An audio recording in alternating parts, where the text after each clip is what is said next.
Good afternoon, ladies and gentlemen, and welcome to New Mexico Military Institute baseball field as the Roswell Coyotes will be taking on the Clovis Wildcats here in this third place game here at the Southwest Invitational. Art Sandoval, Kelly McDonald live from Roswell, New Mexico. Coach McDonald, good afternoon, sir. How are you? Doing great. Ready for some baseball, ready for some dry baseball. Yeah, some dry baseball is correct. So, hey, listen, the Clovis Wildcats coming in this contest 5-3, and the Roswell Coyotes 2-2. Isaac Loya will get the start here in this third place contest. And the first pitch is going to be a strike on the outside half. The hitter is going to be Rodriguez, the left fielder. And on deck is going to be Jimenez, and Mendoza will be in the hole. Full windup for Isaac Loya, and the second pitch is going to be a strike. So 2 consecutive strikes to the hitter, Rodriguez. Good start for Loya. And just be ready for a delayed strike call from this umpire. Yeah, Coach, you might want to talk about that infield there in just a moment, or actually the starting lineup if you don't mind. I'll do it. So Isaac Loya in the windup once again, and that's going to be popped up over to the first base side. It looks like Lynn will have it, and I suggest you use your glove next time, Noah, but that's all right. Noah Lynn, number 17, is playing first base. Savino Sanchez, number 12, will be playing second. Jack McDonald, number 2, will play short. Adrian Lucero, number 6, playing third base. A.B. Toscano, number 3, in left. Jacob Palomino, number 10, in center. And Luke Bogle, number 7, playing right field. The battery, Isaac Loya, number 8, throwing to Eli Lynn, number 15. All right, the next hitter will be Jimenez, the shortstop, and on deck will be Mendoza and McIntosh in the hole. And once again, it's going to be Isaac Loya, the pitcher, and it looks like it's going to be strike number 1. Swing and strike. Is it a swing and strike? Okay. Swing and strike. So 0-1 is the count, and make it 0-2 now as it goes back to the left side. Isaac had a real good outing in his last start in the Alamogordo tournament, and got high expectations that maybe he's, if not the number 1, then 1A maybe with Palomino perhaps. But I'll tell you what, the way young Jace Griffin's pitching, he's pitching like a number 1 pitcher. Well, I'm going to tell you what, he did a good job that first night of this tournament, and pitches from the left side, probably throws about 73, 74, maybe mid-70s. I'm just taking a guess at that, but you're right. He does do a good job, and that one's going to be popped up. High fly ball, and it looks like Noah Lynn will have it, and he does. That's going to be out in number 2. That was high, Coach. Those are tougher than they look. Noah Lynn doing a good job on both of those plays. And with the lefty up here in Josiah Mendoza, he might get action on the third batter as well. All right, there's the pitch. It's going to be swing and a miss to Mendoza. McIntosh on deck, and Rivera in the hole. Coach, so Clovis last night, refresh my memory, Clovis got the loss to Goddard, but what was the score on that game? 4-2, I believe. 4-2, and that's going to be a smash over to the left side. Left gap, it might be a stand-up double. Let's see if they're going to hold them up, and they do, and that was a fastball outside. Yeah, fly ball, but just pretty much in the gap there, and a little bit past the outfielders, let's say. Stand-up double. Palomino tracks it down, throws it under McDonald, and they hold him at second. So, hit given up by Loya, but we'll see if he can strand him right there with McIntosh coming to play in the forward. All right, once again, Isaac Loya, the pitcher from the stretch. He delivers, and that is going to be inside for a strike. So strike 1, and that is going to be a called strike.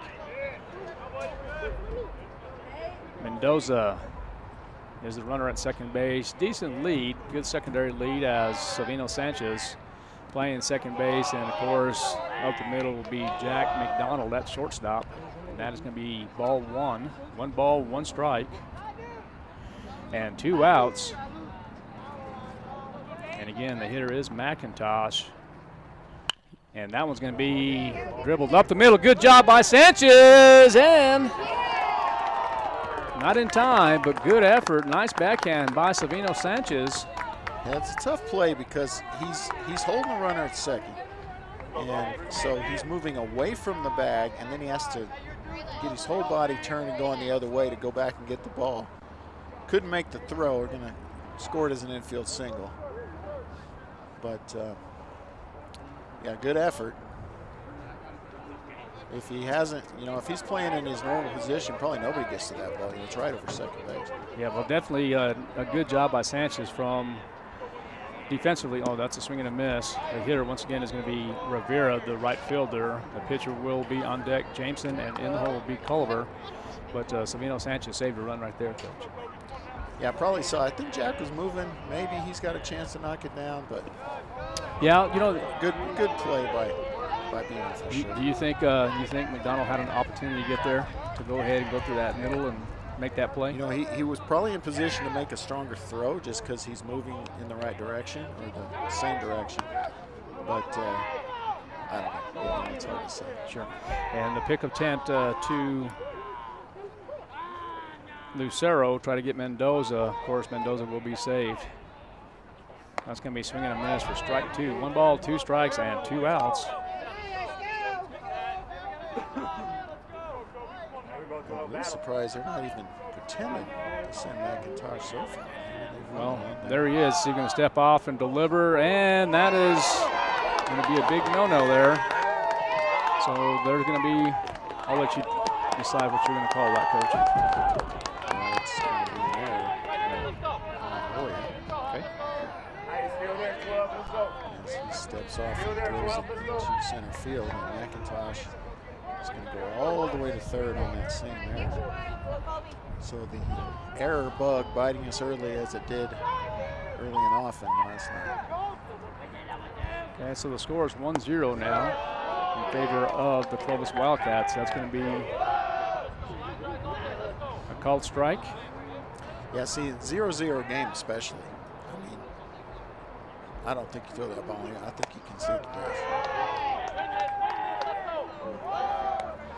3 balls and 2 strikes. Now the count is full.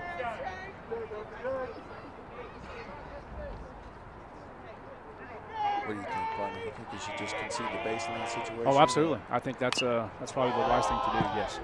Especially with runners at third base and early in the game, absolutely. Just let it do. Just let it do. I mean, 2 outs, too. I mean, you're ahead of the count of the hitter. I think you just let it go. All right, full windup by Isaac Loya. There is the pitch, and that's going to be up and outside. And number 12, Rivera, will draw a walk. How many pitches do you have for Isaac Loya at this point? 20. Okay. Coming up at 20, or this will be the 21st? He has 20. Okay, that's what I have. All right, now the hitter is going to be Jameson. You know, that's one thing I do miss with ESPN. You have to do that. You press that cough button. The cough button. I used it a lot.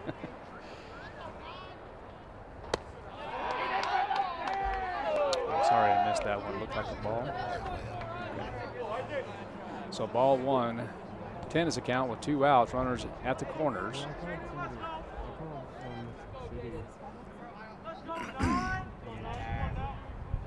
And there is the pitch, and that's going to be inside for ball number 2.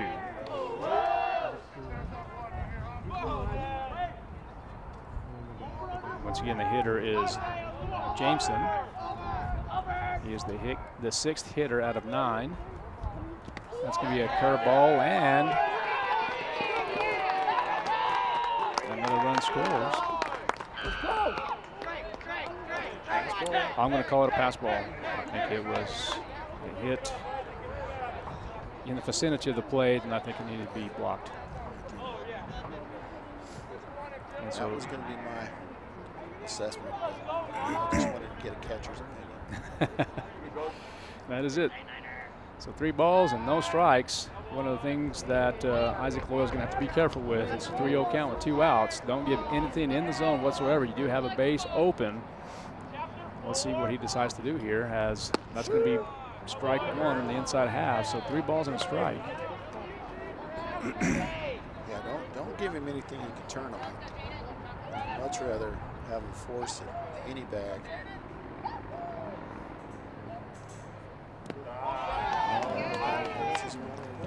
Well, that's got to be blocked.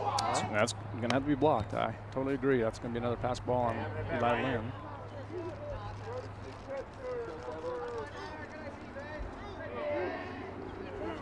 And that was ball 4. All right, so once again, the Clovis Wildcats have runners at the corners. Rivera at third base, Jameson at first. And the hitter right now will be number 7, Culliver. On deck will be Tapia, and Lopez will be in the hole. So Culliver hitting from the left side, facing Isaac Loya. 2 outs. That's going to be a nice pitch inside corner for strike number 1.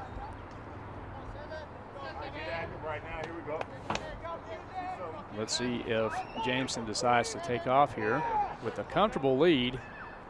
He's going to hop and delayed steal, and he's going to be there easily. So a stolen base for Jameson. So now runners at R2 and R3, scoring position for the hitter, Quinn Culliver. Hey, be on time, Seven. Be on time. You know, and really, I feel like the pitching isn't all that bad. You've had some pass balls by Lynn, which is hurting. Called strike there for strike 2, and then you had the error, throwing error by Loya himself. So it really hasn't been errors in the field. Defense behind him has been pretty good. Yeah, I agree with you.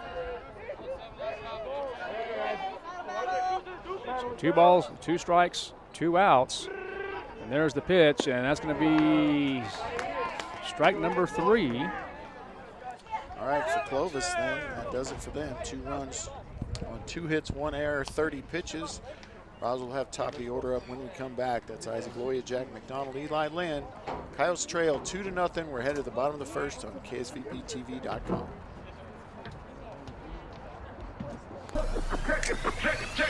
Check it out. Introducing the new and improved taste of Pepsi Zero Sugar. Now more delicious. Zero never tasted so good. Try it now. Check it out.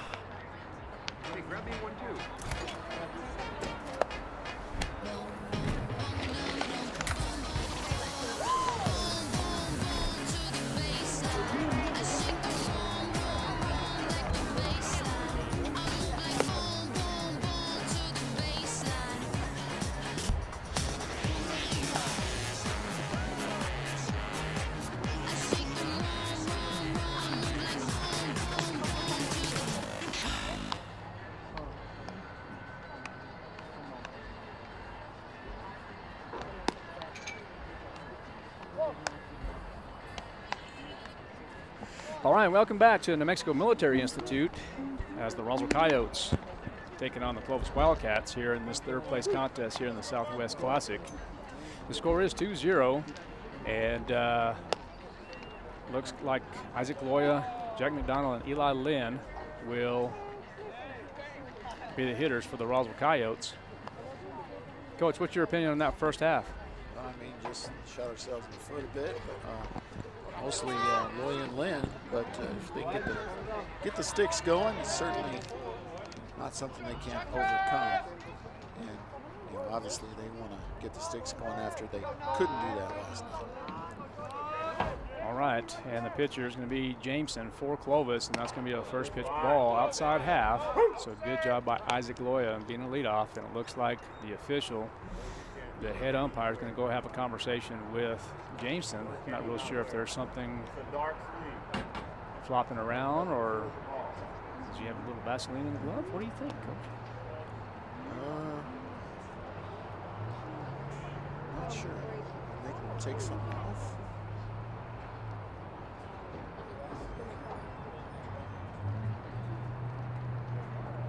Nope, something wrong with the gloves.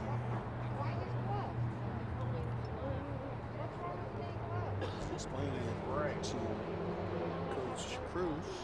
Well, is there, I don't know, I didn't. Is it too white? Is that glove not dark enough? I'm not sure. Well, it's something to do with the leather. I'm not real sure either. Something hanging out, something distracting the hitter? No, it's kind of a big deal. No, it is. I know he probably plays other positions and has a different glove for that, but to pitch with a glove that you're not used to, anything that gets you out of your regular feelings and routine up there on the mound is significant, I think. All right, the second pitch for Jameson is going to be outside once again. That's going to be ball number 2. 2 balls and no strikes with no outs. The Clovis Wildcats lead currently 2-0 here in the bottom half of the first inning. Isaac Loya will call timeout, step out of the box. Doesn't get it. And does not get it. And that's one thing Isaac Loya is going to have to do. You have to grant. You're going to have to actually, he steps out of the box, but the umpire did not give it to him. He called for it. Call for time and he didn't get it. And now he wants to talk to Lujan. Let's hope that's not because of something Isaac said. And the umpire actually has to call time and then he can step out of the box. But this umpire here, he's from Capitan. He did some basketball officiating for. Okay. Yeah. Yeah, I knew he looked familiar. Now, that's going to be a curveball outside half. That's going to be a called strike. 2 balls, 2 strikes, no outs. The Clovis Wildcats in the lead here in the bottom half of the second inning. 2-0. Isaac Loya, hitter for the Coyotes, facing Jameson. Regular defense for the Clovis Wildcats in regular position. And that one's going to be hit a little leader there up the middle. So the ball will be in play for a base hit. Just a little, I'm going to call it a fly ball. Yep. That's got to be a single. Over went and got it. Way too late to catch the speedy Loya. And a visit from our good friend Robert Johnson. Hey, my man Robert Johnson. All right, here's Jack McDonald to the plate. So the first one's going to be a fly out to right. Should not advance runner. Maybe. Great diving catch out there. Yeah, by Rivera. Is that a first swing on McDonald? That's very unusual. Nice defensive play out there by Rivera. He had to go all out and dive. When he first hit it, I thought it was maybe going to be the old can of corn, but that was a tougher play than it looked like initially. Yeah, definitely did a good job. I tell you what, if he drops that could end up being easily a stand-up double, possibly a triple if that just bounces. Well, the only problem is Loya had to stay close to the bag there. Might have to wait a little, but yeah, that could have been disastrous. Anytime an outfielder dives for a ball, that's a big risk you take. Well, and especially in that triangle right there with center field, that's a long way to go, and then first base has to possibly make that trip as well. With no backup. Right. You hit it to center fielder, hit it to a gap. You got another outfielder out there if you dive after one, but he's on an island out there. Jameson, the pitcher for Clovis, going to step off the mound for just a moment to reset. Pitching from the stretch, Isaac Loya, the runner at first base, has a comfortable lead, facing Eli Lynn. There is the windup, and that's going to be ball inside for ball number 1. Very concerned about Isaac here. That's first pitch. He's thrown over the first 2 or 3 times already. All right, Jameson. There goes Loya, and that's going to be hit to the right side, and another play made by Rivera, and a strong throw to the first baseman Tapia, but Isaac Loya will get in safely. So 2 outs for the Roswell Coyotes, and coming up to the bat will be Noah Lynn.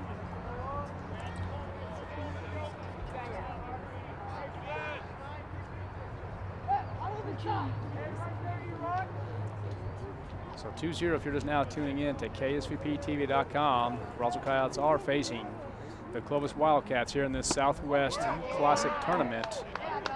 So this is a non-district contest. Coach, how do you feel about this? The Roswell Coyotes playing Clovis right now. I mean, it is a district opponent. Is there some pros, some cons to this? Yeah, both of those. I mean, you don't want to give up, but it's not like the old days. Everybody can watch, teams play because of technology and all that. So, yeah, they could go. anybody could go and see any of our games in town on film. You know, so you know, it's not like huddle just yet, but you know, we're probably getting there. You know, won't be long before baseball enters the huddle universe, and where, you know, trading game film just isn't a thing anymore. But you know, I think it depends on the coach too. A lot of times a coach doesn't want to face district opponents ahead of district play. I'm okay with it. Yeah, I am too. I don't think there's a problem. I'd actually prefer to. Yeah. See him at least once, and this be the only team we see. All right, Jameson, the pitcher, throws the bender, and that's going to be strike outside half. So that would be strike number 2. 1 ball and a strike. I mean, 1 ball and 2 strikes with 2 outs. And let's see what Noah Lynn can do here. Let's see if Lujan will put Loya in motion here with 2 strikes, and he does. And that's going to be ball in the dirt. Yeah, that's probably on. That ball there for Noah, because Jameson is worried about that stolen base, but now he's got it. Deuce. Work. Yes, sir. Sorry, Coach. Deuces are wild. 2-2-2, and here is the hitter, Noah Lynn, facing Jameson. There is the pitch, and that one is going to be hit high to the right side, and it looks like Tapia might have it, and he does for the 3rd out. All right. Seems like he makes the play in foul territory. Roswell gets no runs, no hits. Sorry, 1 hit, no errors on 13 pitches. Clovis will have Tapia, Lopez, and Rodriguez up. When we come back, after 1, it's 2-0 Clovis. Roswell Coyote Baseball, KSVPTV.com. Every piece of land has a story, written by those who work it. But everyone's story is different. So the question is, how will you tell yours? Behind the wheel of a John Deere compact tractor, mower, or Gator utility vehicle. Run with us and start telling your story today. Stop by Pecos Valley Equipment in Artesia and Roswell, or visit us online at pecosvalleyequipment.com. To plant or not to plant? Artesia General Hospital's family practice providers support the healthcare needs of every member in your family, no matter their age. With locations in Artesia and Carlsbad, our compassionate experts offer a full range of primary services and can help manage chronic conditions, treat illness and injury, and coordinate specialty care. Whether you need a medical provider for your entire family or are getting on track with your annual checkup, we're here for you. Reach out today at artesiageneral.com/family.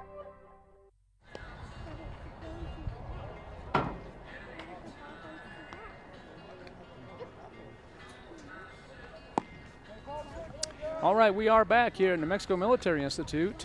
We're here in the 3rd place game between the Roswell Coyotes and the Clovis Wildcats. And at the end of 1, the score remains 2-0 in favor of the Clovis Wildcats. Coming up for Clovis will be Tapia, Lopez, and Rodriguez. Isaac Loya, the starter in this contest for the Roswell Coyotes. He's not doing a bad job here, Coach. He really isn't. Kind of eliminate a couple of things, tweak it up a little bit, and I think we'll be okay. Yeah, I mean, he needs to maybe have a little better communication with his catcher, and then just the one error that he himself had hurt him. Really all those runs, because if he doesn't have that one, maybe they can prevent all of those runs from happening. From the full windup is Isaac Loya, and that's going to be called strike. 1 ball, 1 strike, and no outs.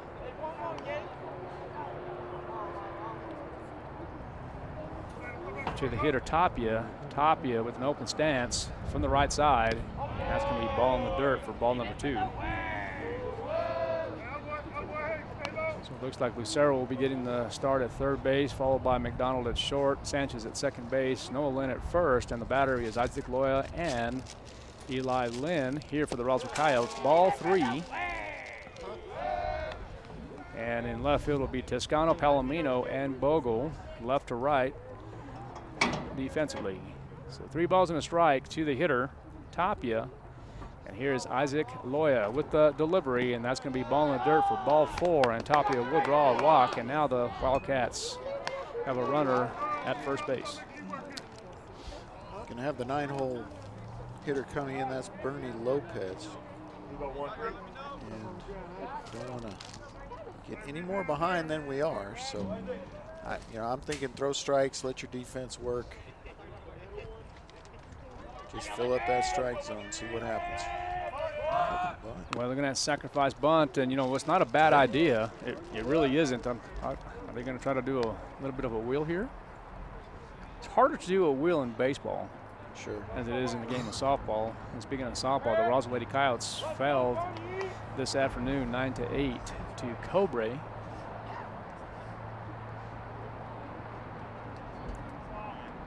And now, there you go.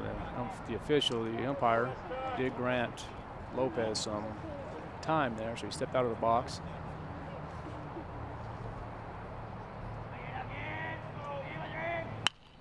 A base hit right through the 5-6 hole, as Toscano will get the ball and toss it on over to Jack McDonald. This is back to the top of the lineup.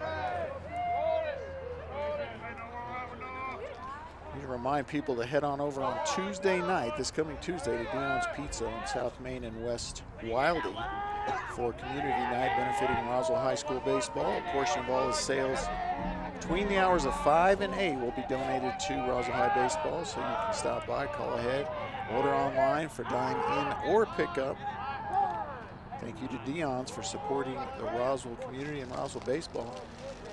This umpire is okay with granting time to Clovis for some reason. Well, yeah, I mean.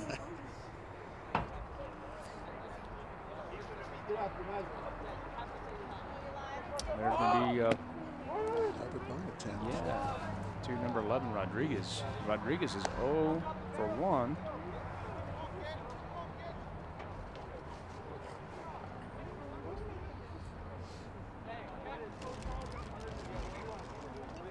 Go left. So that's going to be popped out to Miller his first time. There's another. That's a strike 2, but that's a great job by Isaac Loya, and probably even a better job by Eli Lynn for calling that curveball. I'm not sure if it's Coach Lovato calling it from the dugout or if it's Eli. No, it's absolutely Lovato. They're using the one-way communication device this year, so he's calling the plays right into the ear of Eli Lynn. Yeah, how do you feel about that? I was going to ask you about that. Fantastic. I love it. Oh, that's a great pitch by Loya. And that's going to be strike number 3. I do not like the delayed strike at all. Make a call immediately. Yeah, sometimes that it appears to be unprofessional at times when they do that, especially with runners on base. Well, it makes an umpire look indecisive, but your point is the best one. With runners on base, they need to know the call right then. Yes. I mean, right then. So the delay call is is terrible mechanics, actually, for a home plate.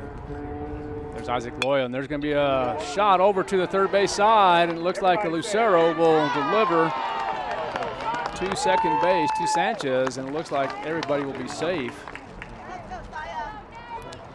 What do you score that one? I'm going to call it an error, Coach. Throwing error on Lucero. Yes, it is. As he pulls Sanchez off the bat. So base is loaded now with one gone. Really need a double play ball. Oh, boy, that looked outside. Call it strike, though. But we'll take it. Yeah, absolutely. So that's going to be 1 ball and 1 strike with 1 out now. Really need to strand some runners right now. Can't get too far behind you.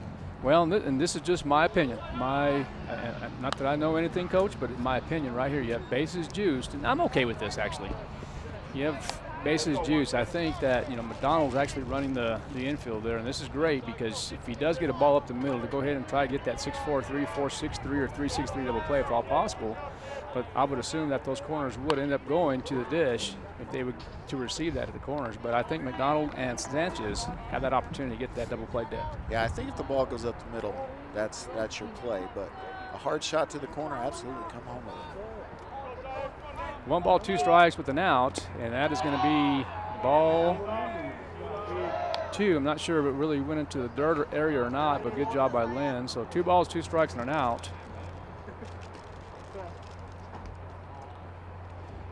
And this is big here for Isaac Loya. If he can do his job here and striking him out, then that'll be great. Not a bad pitch there. Maybe down a little, maybe outside a little, but trying to paint that corner. Full count now. Runners won't be going, or shouldn't be going with 1 out. Well, let's see if a 2 ball would happen. Uh-oh, there's going to be a shot over to the left side. Looks like it's going to be caught by Toscano, but a run will score as Tapia tags up from third base. And he will advance the score, but Lopez and Jimenez will stay at first and second base.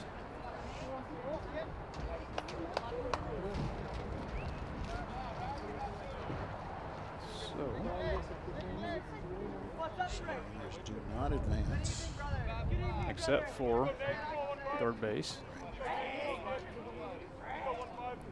So now, oh gosh. Just over Sanchez's head at second. That'll score 1.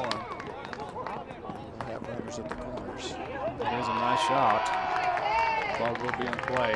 Line drive to the right gap. But we'll only get a single out of that, but Lopez will score on that last play. Third. So 2 more across here in the second with 2 gone. And Rivera back to the plate. He walked his first team out. Yeah, let's see if Rivera, that's going to be excellent there. And I like Lynn right here. He's going to go ahead and give a call here. First and third situation here. But, you know, I wouldn't be a bit surprised if Clovis will, you know, try to attempt a bunt, pull back, and have McIntosh. Oh, well, maybe not. Foul ball. Hit the bat.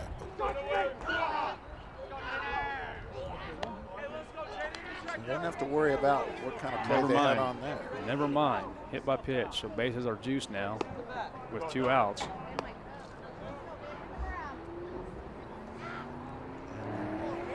Six-hole hitter, the pitcher Jameson, to the plate. Jameson, his first time up, walked as well. There's the pitch by Loya. In the dirt, good forward block by Eli Lynn. Coach, I'm thinking you probably slept in this morning, didn't you, with the overcast, didn't you? Sure I did. You slept in about 6:30? Yeah, right at it. Just making sure. Job by Lynn, going up high to get that one. He is the shortest Lynn boy, but if you don't count Jack. Jack's a unofficial Lynn boy. Yeah, he is, isn't he? Yeah, Jack's not a small kid either. No, he is. He's great. You say about 5'10"? He and I are right exactly the same. Yeah, so maybe a tad on that. It's going to be ball inside for ball 3. I'm going to give him about half an inch. I'm going to call him 5'10" and a half. How's that sound? Depending on what shoes he's wearing. All right, here's Isaac Loya with the delivery. Once again, that's going to be ball inside, and the crowd is not happy with that call, so there is going to be another run scored and an RBI for Jameson.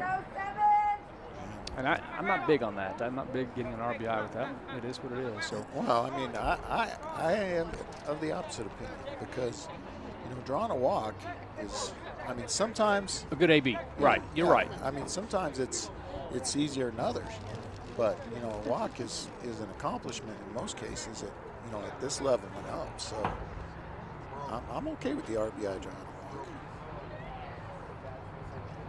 Absolutely. So the score now is 5-0 as Coach Robbie Lovato calls the first time out, and going to try to settle down Isaac Loya here. Jack McDonald also joins the conversation along with Eli Lynn. Lovato is done with the conference as he trots back to the third base dugout. And let's see here, the hitter's going to be Quinn Culliver. He's 0 for 1. 7th of 9 hitters. Bases are loaded. Good secondary lead over by Rivera at second base. That ball's going to be up and outside for ball 1. Runners at the corners are McIntosh and Jameson. That one's going to be a called strike. I'll tell you what, this strike zone is all over the place. Well, you're exactly right. I thought the first one was better than the second one. It was just the total opposite, I guess. So big lead as Isaac Loyes from the full windup delivers, and that's going to be a called strike. And now the Clovis fans are not happy with the call from the home plate umpire. 1 ball, 2 strikes, 2 outs. And there is the pitch, and that is going to be strike 3. Well, did he catch it or did he hit? It looked like it hit the ground, but evidently he didn't, I guess, right? Evidently not. They're off the field. So. All right, so that's going to be out number 3 and the strikeout. 3 runs on 2 hits, 1 error, and 28 pitches. Roswell will have Sanchez, Lujan, and Bogle up. When we come back, KSVPTV.com. Coyotes trail 5-0. The need to grow past our basic capabilities and experience the impossible will forever keep aviation technology evolving. Within the Aviation Maintenance Technology program at NMMI Roswell, students thrive knowing that the faculty and community are supporting their success. NMMI Roswell is dedicated to empowering students through hands-on skills training in a nurturing environment. To learn more, contact us today.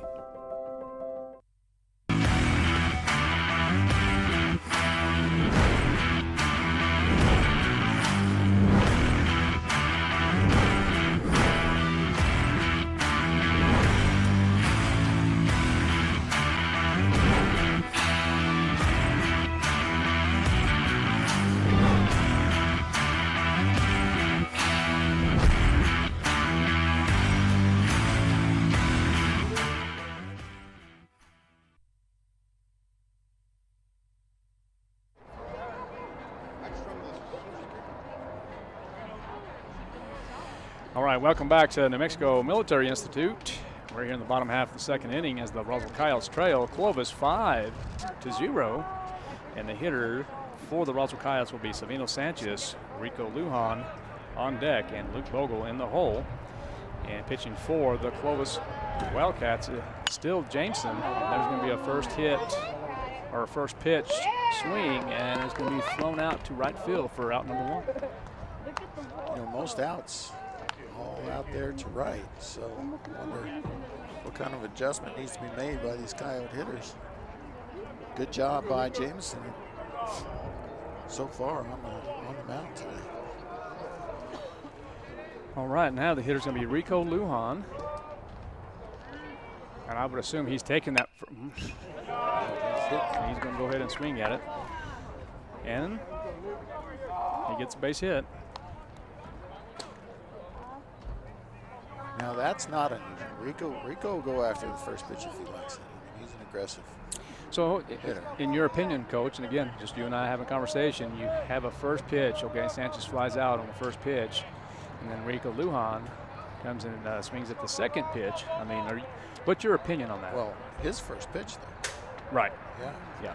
Um, I mean, that's 2 pitches for the pitcher. I mean, it's going to the advantage of Jameson. I mean, of course, well, now the game of baseball. Yeah, yeah.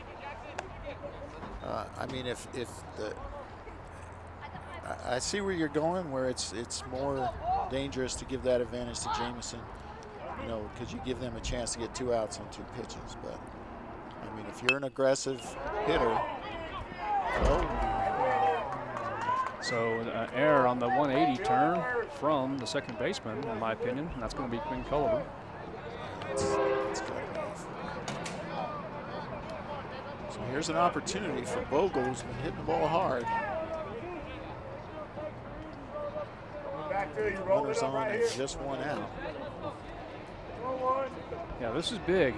This is big here. If the Roswell Coyotes can get on the board here in this half inning here. Well, and that's an opportunity to get something going because, you know, we got Bogle with Palomino on deck. He delays, he's calling timeout, and the umpire just kind of waits. I mean, just be consistent. That's I mean, it. if you're going to do it the same way. And do we have a different lineup than Coach has? I have Palomino up next, and it's Toscano. I have Palomino here. This isn't Palomino. It's Bogle. Oh, it is Palomino. Yes. What happened to Bogle? Oh, he reached on that. Okay. I'm sorry. So that is a lost count here. What's your count? No count?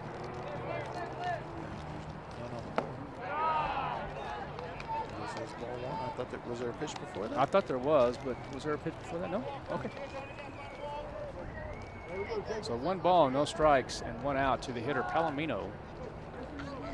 Palomino, this is his first at-bat to this ball game. Coyotes trail 5-0 here in the bottom half of the 2nd inning. There's the pitch by Jameson, and latter half, swing and a miss for strike number 1. And again, we've been talking about this. It's just the 3rd game for Jacob Palomino. He's done well for not having much practice, but it does take a while to get in your groove, especially as a hitter. It's going to be a ball in the dirt.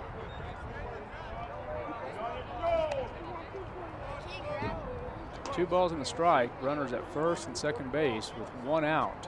Jameson, the pitcher, for Clovis. Are they going to call it 3-1? So it is. We did miss one. So 3 balls and a strike. I beg your pardon. To Palomino. Gotta like it here. Absolutely. Hitter count. Don't chase. Drive up to the right side. Earn you an RBI. And there you go. That's a great AB. Yeah, that's really nice. That's quality bat right there. And now it brings a good hitter. Even for a 9-hole hitter, especially for a 9-hole hitter, I should say. And AB Toscano. Oh, I love the 9 holes. Second leadoff is what I call it. I mean, you know, 9 holes not necessarily saying that they're a terrible hitter. As a matter of fact, I think it's just about the opposite, where they're probably one of the better hitters, in my opinion. Especially with this young kid right here with bases loaded, 1 out, facing Jameson. And step off the rubber. He's going to decide to go from the stretch. No, he's going to go from the full windup here. Which is fine with the loaded. And there's going to be a breaking ball for a strike. I'm okay with taking the first pitch in this situation as well. Oh, I love it. Because you've got Loy and McDonald both with power coming up next, even Absolutely. though they're a leadoff and a 2-hole hitter. And I'm okay with that too. You want to be able to, especially in that 9-hole, you want to be able to drive something. I wouldn't be a bit surprised if they throw another curveball to Toscano, maybe the outer half. Let's see what Jameson does here. There's that curveball, outer half, and they're going to call that a strike, and I'm going to have to disagree with that. Absolutely. So that puts more pressure on Loyan now. Needs to get his team back in this one. They're down 5, but they've got all the ducks on the pond.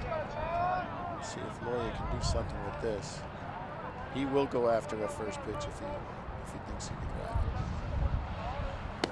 It's going to be ball away. I don't know.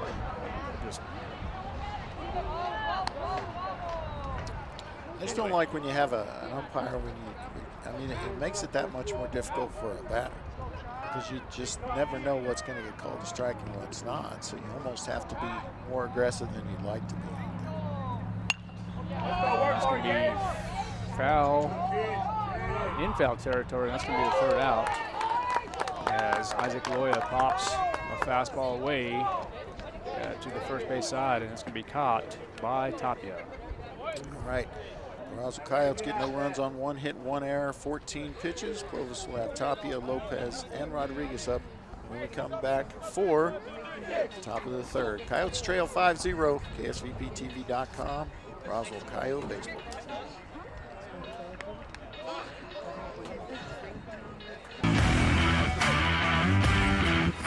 What if you could look forward 1 year, 4 years, 40 years? What does the future look like? How will you ignite it? This is where the future gets fueled, where ideas come to life and identities flourish.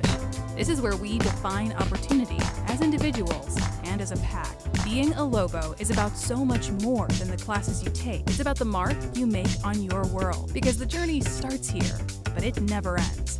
What will you ignite?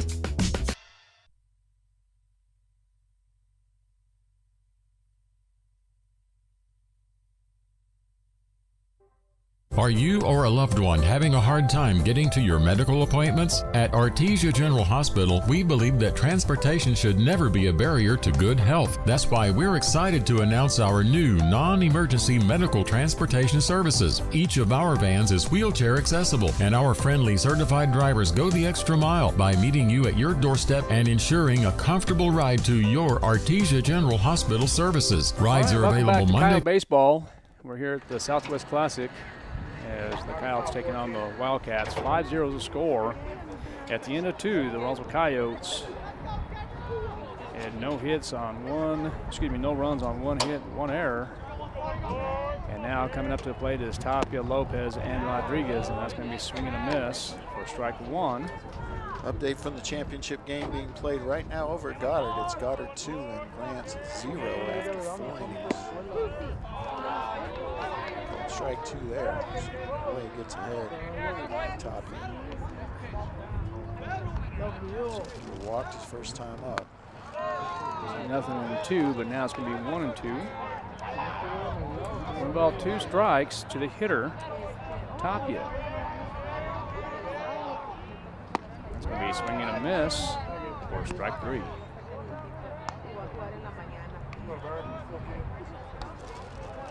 Ball goes partially around the horn. I didn't see it. No, they just don't like to play with the first baseman anymore. They used to. Oh, really? Back in the day. I was meant third short, second back to third. Yeah. Oh, and there's going to be a dribbler to Lucero. 5-3 for the out. That's the kind of out you love as a pitcher. Ground ball on the first pitch. Everybody does their job and get a 1 pitch out. And Isaac Loy is saying, thank you very much. Let's get this batter and let's go hit. The hitter now is number 11, Rodriguez. Rodriguez popped out in foul territory to Noah Lynn his first time up and struck out looking his next time up. There is the pitch, and that one's going to be a pop-up to center field. Kind of corner it looks like, and that's going to be the 3rd out of the inning. The score remains 5-3, but you have some stats for us on that half. Yeah, not many of them. No runs, no hits, no errors on just 6 pitches for Isaac Loy. They needed that as he's up to 63. And Roswell will have the 2, 3, 4 hitters to lead off for the bottom of the 3rd here. That's McDonald, Eli Lynn, and Noah Lynn. Coyotes need some runs. They trail 5-0. KSVPTV.com. Through Friday from 7 a.m. to 5 p.m. Schedule your ride today by visiting artesiageneral.com/transportation or calling 575-736-8211.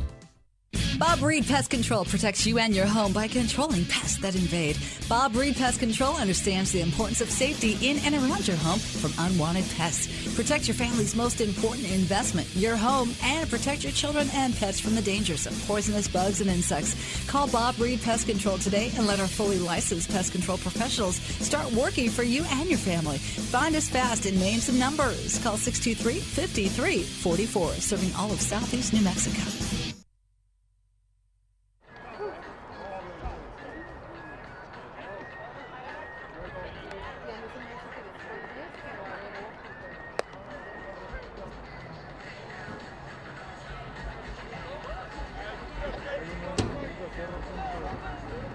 All right, welcome back to New Mexico Military Institute. They are the hosts of today's games, as the game was originally going to be played at Goddard High School at Ground Zero, better known as the launch pad.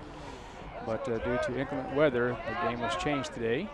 Well, I think less due to the weather and just an opportunity to get Grants out of town a little earlier. And it's going to be a ball, I guess, up, maybe a little in. There's no telling. I mean, that's where it was. No telling what's going to get called on a pitch like that. There's going to be a pitch outside. It's going to be 2 balls and no strikes to the hitter, McDonald. That's going to be ball in the dirt inside, so that's going to be ball 3. And I'm going to say, Coach, he's probably going to take. Yeah, I mean, I would be somewhat shocked if he offered it this big. Oh, that's the correct call, but I thought he was about to say strike. So good job by McDonald. 4 straight balls, and now the hitter will be Eli Lynn. Jack led the team in walks last year. He's leading the team in that category this year. Looking to add to his stolen base total here. And so what does Jack have this year? Stolen bases. 3. I think Isaac Loy has 4, and Jack and Mason Greathouse each have 3. Mason Greathouse. Yeah, he was used as a pinch runner in the Alamogordo tournament. And there's going to be a ball on the pitch. Sure. Thought so. Okay. Yep. Let's hope so. Let's hope so. I thought I heard. Well, let's double check here. I won't press anything yet, but let's see what the official has here. I'm going to say it's up. They asked. I thought I heard someone else strike, but I guess I haven't heard people listen. I mean, he's late in the call anyway. Delay and yells. So it looks like McDonald he has the attention of Jameson now. He's going to try to help Eli out as much as possible. Way up. So that's going to be another ball. If he can help Eli draw a walk, he'll do that. If he can steal the base and help team out that way, he'll do that too. The late lead. There he goes. Yeah. Pitcher didn't even look. You don't look. Jack's going to get it. Don't you think? Oh, absolutely. What was the call on that? 3 balls? I think it was a strike. I think Eli did his job there and took one so Jack could steal the base. Okay. That was a straight steal. Okay, so we'll give McDonald credit for the stolen base. So now he is tied now for the lead, right? Okay. So that's going to be a swing and a foul back for strike 2. So 2 balls, 2 strikes, and McDonald, good secondary lead at second base. Eli Lynn, the hitter, facing Jameson, the curveball away, and that's going to be strike number 3.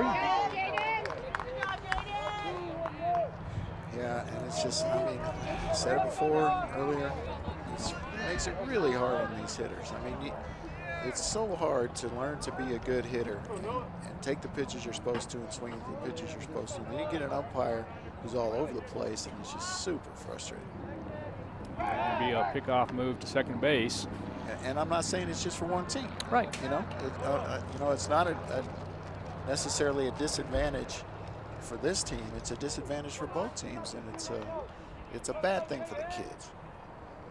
Jameson, the pitcher from the stretch, he delivers, and there's going to be a little dribbler, but they're going to call it foul.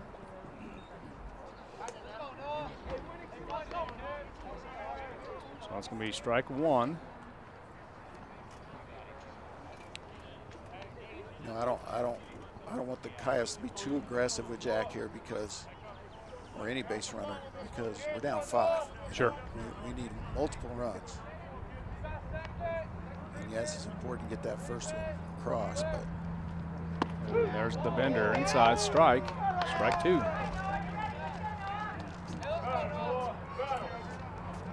Nothing to with 1 out. McDonald at second base. Noah Lynn, the hitter, batting from the right side, facing Jameson from the stretch. He delivers, and there's going to be the curveball and a rocket through the 5-6 hole, and here comes McDonald. He rounds third base, headed for home, and the Coyotes get on the board with an RBI single by Noah Lynn, scoring Jack McDonald. Nice at bat. I mean, do that on an 0-2 count. Just makes it that much better. He does get the RBI, and Coyotes finally on the board. Their first run since the first inning last night. Yeah, a lot of ball to be played still. 5-1 as we are barely in the bottom half of the third inning. The hitter is Savino Sanchez. Did he call that a strike? He called that a strike. You know, he's calling the bender inside a strike. And then he called that one a strike.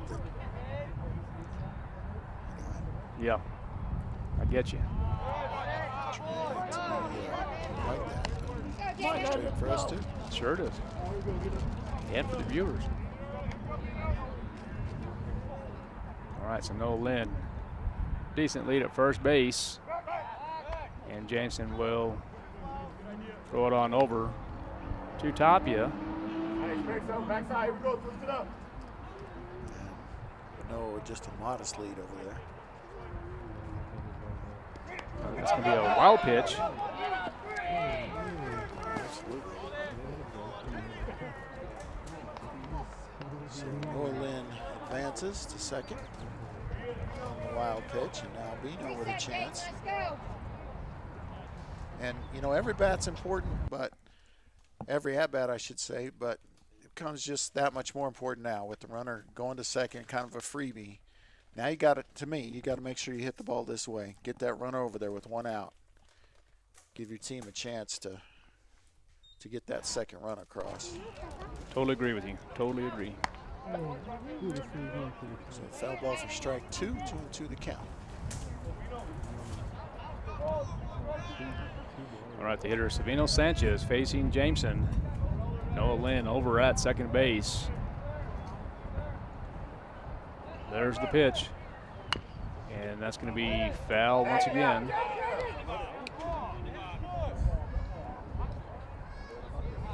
So the count remains 2 balls and 2 strikes with an out.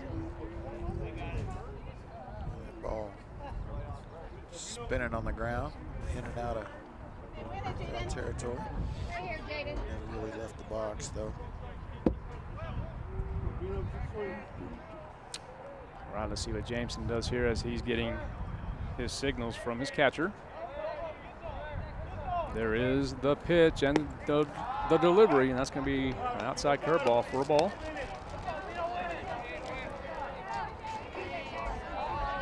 A big pitch here. Players need to keep this rally moving. Got another good hitter coming up if Sanchez can get aboard. Jameson taking his time, and he delivers, and there's going to be another called a base hit, it looks like, huh? Through the 5-6 hole. Well, right under. Did it go under him? Okay. I don't know. Hard hit ball, but I think. Whatever you think. It looked like a hit to me, but it's whatever your call is going to be. We'll go with the hit. Okay. And you probably had a better angle than I did. I have this pole, but well, it just kind of appeared it went under the glove of Lopez, who seemed to be in position to make the play, but I'm gonna call it a hit. Opportunity for Rico Lujan to score Noah Lynn different ways here. Let's see what they do with Sanchez at first. All right, Lujan. As you mentioned earlier, Coach, if Lujan gets that first pitch, he's probably going to try to drive it, huh? No, he's aggressive. He doesn't take a lot of pitches. Okay, Rico Lujan, the hitter for the Roswell Coyotes, facing Jameson, the pitcher from the stretch. Going to throw to first base as Savino Sanchez dives back into the bag.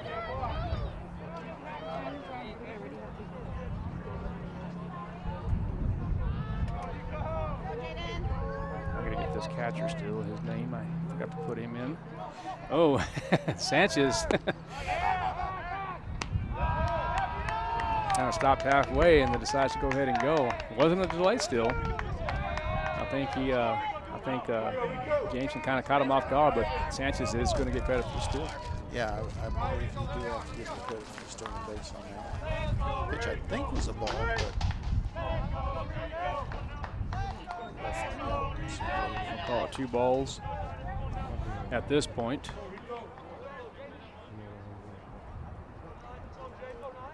Rico Lujan awaits the pitch here, and oh, that's a shot. they're going to call that foul. Boy, it appeared to go right. No, you thought it was foul? Yeah. Okay. Yeah. I mean, just barely though. Yeah. I thought it appeared to go right over the bag, but that's a. From this angle, at least, Coach. Yeah, that's a close play there. Now that would have definitely scored 2, though. Oh yeah, yeah. That was an easy, and Dino more than likely scores with that play. Yeah, decent speed. Okay, Lujan with 1 strike, 2 balls and a strike with 1 out, facing Jameson, the pitcher for Clovis. Delivers, and that's going to be a foul. Out of play. 2 balls, 2 strikes and an out. Lujan, the hitter. Bogle waits on deck. He sure does look like Ivan Miramontes, doesn't he? In my opinion. Same build for sure. Yeah, for sure. I don't know, maybe it's that hoodie or something outside the jersey. Well, Ivan did like the hoodie. Yes, he did. All right, Jameson with the pitch. He delivers, and that's going to be outside in the dirt. Good job by the catcher. You think it's 3-2. It might still be 2-2. I think it's 3-2. It is 3-2. Yep. So Yep. we had it right. That's good to know. You're always right, Coach. Right? Till I'm wrong. You're wrong. All right, there's the pitch once again. That's going to be that's a real nice ball for Rico. curveball outside. Yes, it is. So bases are loaded for Luke Bogle. And you know, these outfielders, I don't know. I guess they're playing. I guess they're not playing short. Bogle has power. Has a home run this year. And has a home run that would have been out in this part too. So 341 in the corners, 380 actually in the gap, and straight center field 390. Ball 1. Bases are loaded. Rolling in at third base, Sabino Sanchez at second, and Rico Lujan at first base. Luke Bogle, the hitter.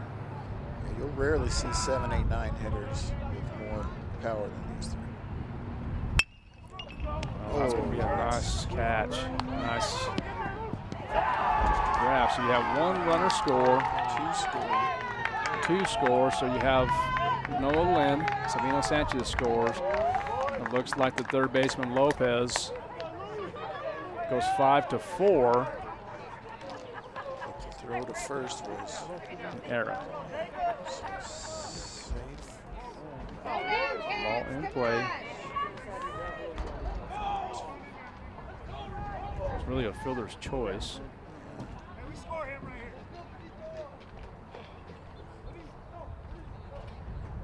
So it was him at the shortstop or the third baseman started the play? The third baseman did. Got 2, here we go.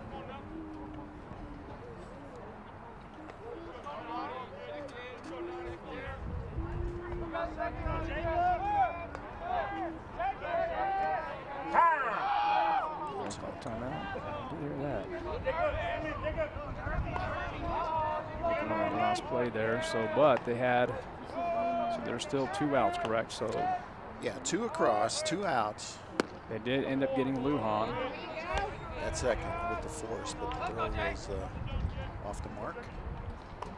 Trying to get the double play and 2 runs scored. So that's a 2-run error, throwing error on the second baseman. All right, there we go. That's going to be a swing and a miss for Bogle. Oh, I'm sorry, Palomino.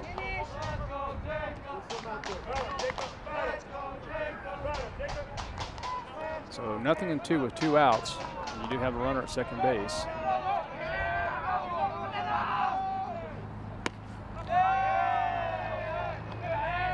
Coyotes already probably did what they needed to do in this inning by getting 3 across. Get half the runs they needed.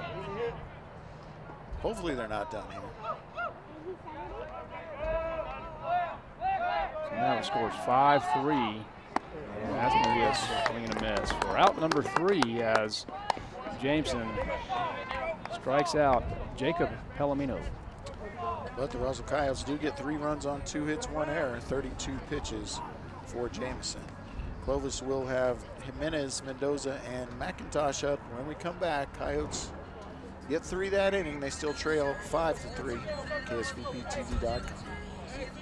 Bob Reed Pest Control is committed to providing the most modern pest management for our clients. Bob Reed Pest Control is involved in every aspect of pest management, from general insects to trees, shrubs, and yard treatments. Also, Bob Reed Pest Control is the only authorized operator for the Centricon Termite Colony Elimination System. No job is too large or too small. We are Southeast New Mexico's pest management headquarters. Call Bob Reed Pest Control today, 623-5344. Find us fast in names and numbers.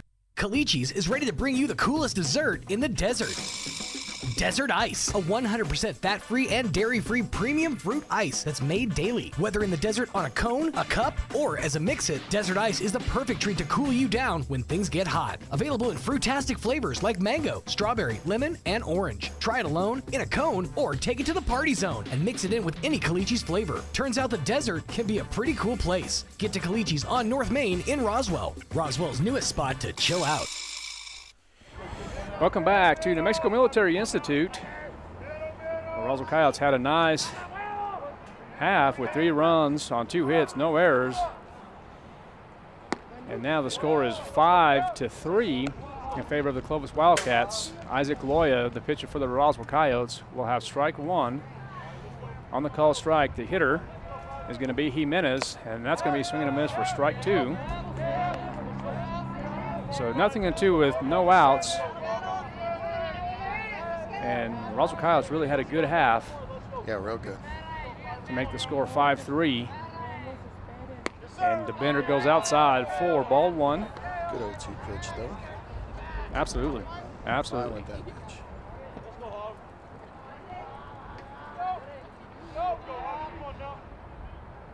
And that one's going to be popped up in foul territory. Let's see if Noah Lynn has a chance. He does. And nice grab for out number 1. He's had a few of those already in this game. But Loya brings the heat. You know, you get a lot of players that are a little behind on pitches. All right, now up to bat for the Clovis Wildcats will be Mendoza. Mendoza swings and misses for strike 1. So Mendoza, the hitter, McIntosh on deck, and Rivera in the hole. Strike number 1. So nothing in 1 with 1 out. The pitcher's Isaac Loya delivers and swinging a miss for strike 2. Well, he gets ahead of the first 2 hitters, 0-2, and he's working quick and feeling it right now. It's usually when he plunks somebody. And I'm okay with that pitch. No, exactly. But I'm okay with this pitch right here. I mean, it's an 0-2 count. You throw it in the dirt, come back, reset. Now let's see if you come back with the bender here to the lefty. And he does, but that's going to be outside half with ball number 2. 2 balls, 2 strikes, 1 out, nobody on base. Coyotes do trail 5-3 here in the top half of the 4th inning. Just couldn't get it. Oh, that looks like a... Oh, you hang on to that, you might call it. So that's going to be ball 3. Hang on to it, frame it a little bit. Okay, so still in a groove here for Isaac Loya. There's the pitch, and that's going to be hammered to the left side. But it looks like Abe Toscano, the left-hander, will catch it. It's going to be out number 2. So nice job by Isaac Loya. Good rundown by the lefty, Abe Toscano, for out number 2. He's going to bring up McIntosh, who's 2 for 2 in the game. He's the cleanup hitter. He singled on a ground ball to second and then singled on a line drive to center. So he's been all over Loya so far today. All right, there's the pitch once again. That's an outside curveball for a strike. Strike 1. McIntosh the hitter, Rivera on deck, Jameson in the hole. There's the pitch once again. Nice curveball. That one's going to be a little upstairs for ball 1. 1 ball, 1 strike, 2 outs. To the hitter, McIntosh. There's the pitch by Loya. That's going to be hammered to the right side. And that's going to fall for a base hit. So base hit for number 15, McIntosh. Coming up to the plate now will be Rivera, the right fielder.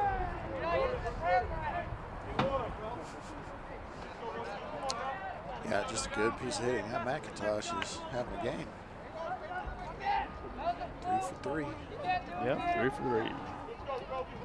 So you have Rivera now. Rivera's walked and was hit by a pitch. Yep, and swing and a miss on his third attempt here.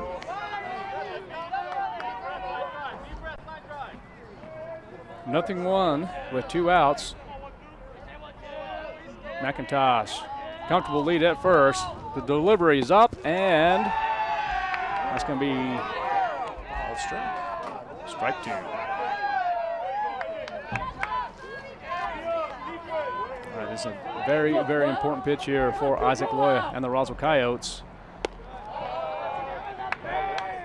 Nothing wrong with that. No, missed up, but that's okay. Nothing he can turn on. Try to get him to chase one. Might do the same thing here. There it is. Call it and ring it up, and they're saying that is up and outside. No, that is actually a strike. That's ridiculous. I'm going to disagree with him, and I don't do that on the air, but I'm going to disagree with him on that. Don't indicate that it's high. You missed it. And that's it. But that ball was not high. Don't try to bail yourself out like that. That was poor. 2 balls, 2 strikes, 2 outs.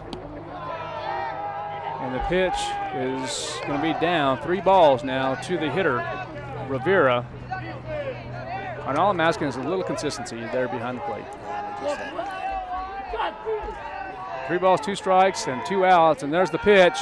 And that one's going to be hit to center field. It will drop. We're going to call it a single. Line drive single, and Coach Cruz is not happy with his base runner there. He was kind of hung up between second and third, and he went back, and Cruz just said, just keep going. So you about 81 pitches right now, about? I have him at 83. 83, okay. So this will be his last inning, more than likely. Last inning for sure, maybe his last batter. So that's going to be ball 1. I hope it's his last batter, because that'll be 3 outs. That'll be 3 outs. Thinking for sure, I think, that go to the next in line. And that's going to be a strike, called strike now. So you have runners at first and second base. Rivera at first base. McIntosh at second base. Noah Lim behind the runner at first. The hitter is going to be Jameson. The count is 1 ball, 1 strike.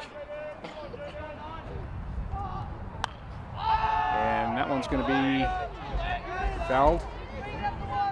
Fouled over there towards the Clovis dugout. And this is what I'd like to see more on the high school level, and I'm not sure if Isaac Loya has it or not, but I'd like to see a nice circle change if all possible, especially with 2 strikes. And that one's just going to maybe drop foul. Adrian Lucero giving chase, but just couldn't quite get to it. And it's hard to dive for a ball when it's coming back over your head like that. I don't know if it was close enough for him to do that. If you're coming to the ball, it's so much easier to try to dive and catch it. Yeah, and in a situation like that, of course, there goes the runner with full count. No, that's not full count. That's going to be 1-2. So that one's going to be on Isaac Loya. And that's going to be a ball, yeah. 2 balls, 2 strikes now. And was he going from the one? I didn't notice. Had to have. It's going to be 2 stolen bases given up on that. All right, there's the pitch. Good job, good block by Eli Lynn. 3 balls, 2 strikes, and 2 outs now. Lynn's going to ask for another ball. Looks like that one might be a little wet, maybe cut.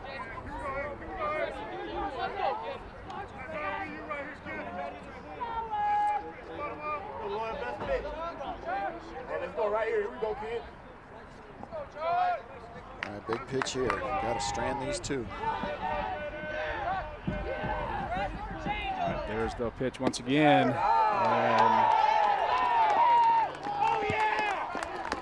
I'm going to call that a ball. Yeah, I can say it's down. All right, the hitter now will be Quinn Culliver. 0 for 2 I have. Yeah, and struck out swinging both times.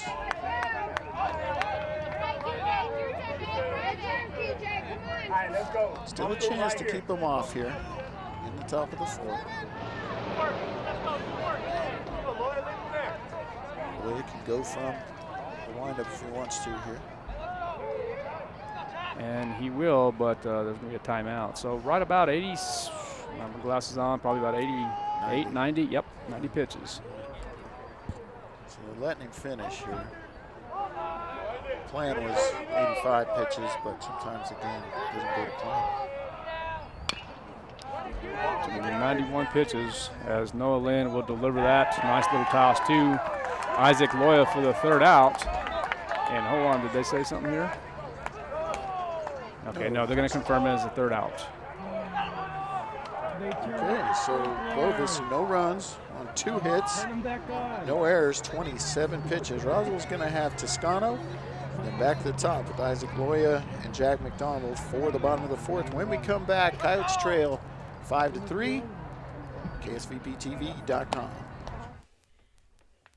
It's that time again for Central Valley Electric Cooperative's annual meeting. So mark your calendar for Saturday, March 16th. The drive-through meeting will be at the Bulldog Bowl parking lot, and the first 200 registered members will receive a $50 gift card, a goodie bag, and be entered for a chance to win a door prize. CVE is your co-op. Use your power and come vote at the annual meeting. You can drive through anytime between 9 a.m. and noon on Saturday, March 16th. Hope to see you there.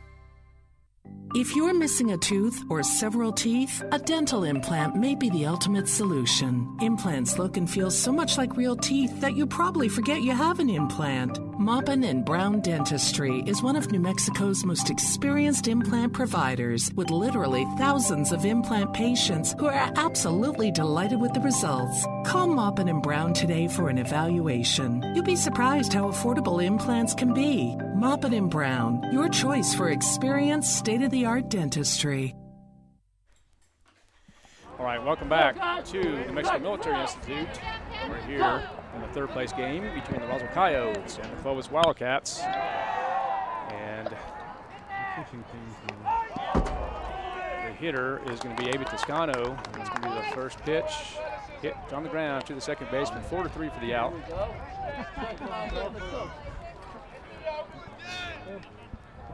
Yeah, and Abe aggressive there. Got the wood on it, but right to the second baseman. He's got speed, but hit it right to one of those infielders here. They're usually going to go down. Yeah, bottom of the 4th here. Okay, 1 pitch, 1 out, and let's see what Isaac Loya does here. I'm okay with this. I think you take so you get a strike here. I mean, it's still kind of halfway early in the game. Nobody on base. You want to make sure you get a ball in the zone, drive it. And let's see what he can do against Jameson here. 1 ball, no strikes with 1 out. And there's the pitch and the delivery. A nice hit, and he drove it to the left side. It will definitely be a stand-up double for Isaac Loya. And let's see, the left fielder kind of having some problems getting the ball in. Rodriguez finally finds Jimenez with the relay, and then over to Culliver. Culliver back to the pitcher. But it will be a base hit and a stand-up double for Isaac Loya. Now just ripped down the line, and good job by Coach Lujan making sure that it stays put at second. No reason to try to dig for third there. Still 2 runs behind. It's not your run that matters, it's the next one. Absolutely. Jack McDonald now up to bat.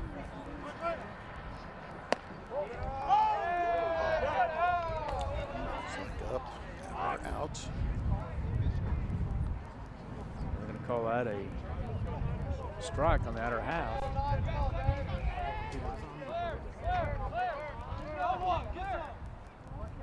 Oh. I don't like that, but Jack will take it. Gets him on base. Now with 2 speedy runners on base and 1 out, you've got your biggest hitter coming to the plate in the form of Eli Lynn. Eli on the day, flight out to right, struck out looking, so he's definitely due.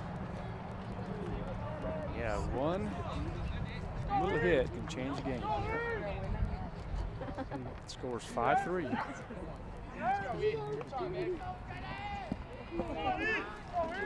Jameson still the pitcher for the Clovis Wildcats, facing Eli Lynn. There's the pitch. Curveball in the dirt. And the catcher was Garcia, is that what we said? Yeah, Jackson Garcia. He's wearing number 6. Is that correct? I believe so, yes. Give him a little credit. He is working hard back there. Well, good job there keeping that ball in front of him with the runners on, speedy runners on. There is the pitch once again, and that one's going to be you got to wait and see what he's going to say. Yeah. Yeah, that was definitely a bike. 1 ball, 1 strike, 1 out. Coyotes with runners in scoring position. Loy at second base, McDonald at first, waiting for the pitch. There's the delivery in the dirt. And that's going to be another ball to Eli Lynn. I really want to see something. I'm going to suggest something, not now, but later on with that ball in the dirt. We need to be hop, hop, let's go. I think. Once again, do as he does, but don't want to get out on the base pass when you're behind. I definitely am okay with that in a tie game or a game when you're ahead. But these 2 runs are very important. Especially, in my opinion, get this as a strike here. With R2 and R1 and R2, they're speeding. So I think once you see that, I think you go ahead and advance. But, I mean, of course, be safe and sorry. Stay where you're at. But I think that's something of improvement in the near future. There's going to be a high ball to the gap on the right side. It looks like Isaac Loy will tag. It is going to be caught for out number 2. And there's going to be Isaac Loy as he goes head first, but McDonald will stay at first base. So runners at the corners. And a nice job by Eli Lynn. Good base running from Loya. Tag up and get over there. McDonald also did his job halfway, and then making sure he gets back. And now we're going to get a visit to the mound, and that'll give me an opportunity to tell you about the Coyote baseball camp. It's coming up on Monday. It's in 2 days, Monday the 18th of March. 1 player is $30, 2 players $50, 3 players $60. It's going to take place at the Roswell High School baseball field from 9 to 12. Boys and girls ages 5 to 13. Registration at 8:30 a.m. That will go over hitting, fielding, and base running. So everybody you know, bring out the baseball kids, the softball girls, bring out the baseball girls. The lawn chairs. Everything. Coach, did I hear right? Are you going to be cooking hot dogs? Is that what you're going to be doing? No, but you might find a Rice Krispie treat. Hey, now that's what we're talking about. Rice Krispie treats, then some hot dogs, maybe if you're lucky, some elk steaks is what you're saying? That is not what I'm saying. Oh, okay. Well, if that was the case, Coach, I'd be there in just a New York second. But we need you. I mean, you can come cook for. Well, you know what? I might just do that. Okay. We'll see what happens. You've got a lot of free time recently. Well, I don't know if it's free, but you definitely have some time. So, hey, the score here at the top half of the 4th inning, the Roswell Coyotes do trail 5-3. The hitter is Noah Lynn. Runners at the corners with McDonald at first base and Isaac Loya at third. The pitcher is going to be Jameson, and looks like McDonald. I don't know if they're going to try to have a hit and run on that, or if it was just really a straight steal and the ball was just in the zone. Caught that through my peripheral. Did you see it? I mean, he took off immediately. Okay, so probably straight steal. Probably. I mean, Loy's got speed too. If they dare to try to throw him out, they got a problem with Loya coming home. And yeah, you're exactly right. I don't see a hit and run with runners at third base, but let's see what happens here with the pitcher. Jameson, I'm going to say that McDonald will be put in motion here.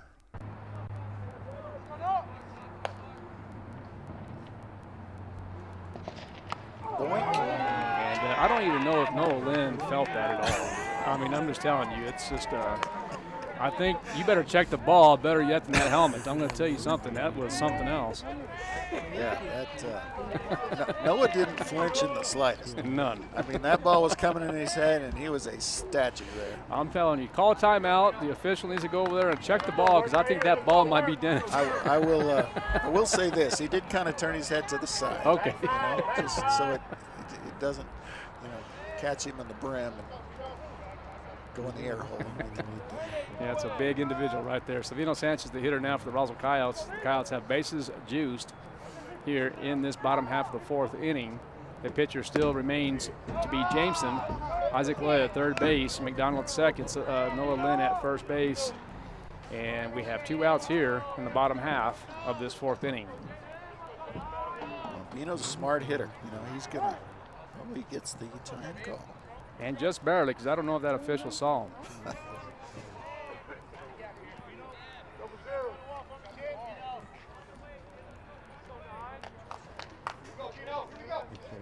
Yep, me too, a little bit. All right, there is the pitch. It sounds like a little electricity or something, kind of clicking. Clicking, yep. All right, so that's going to be ball 2 to Savino Sanchez.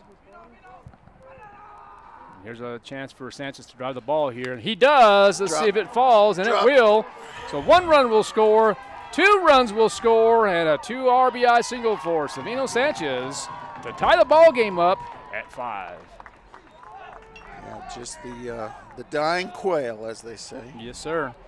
Scores 2 with the speed on the base pass. Loya scores, McDonald scores. Noah scoots into second, and Vino Sanchez has tied this game at 5. And Rico Lujan, I don't know what the coach is asking about.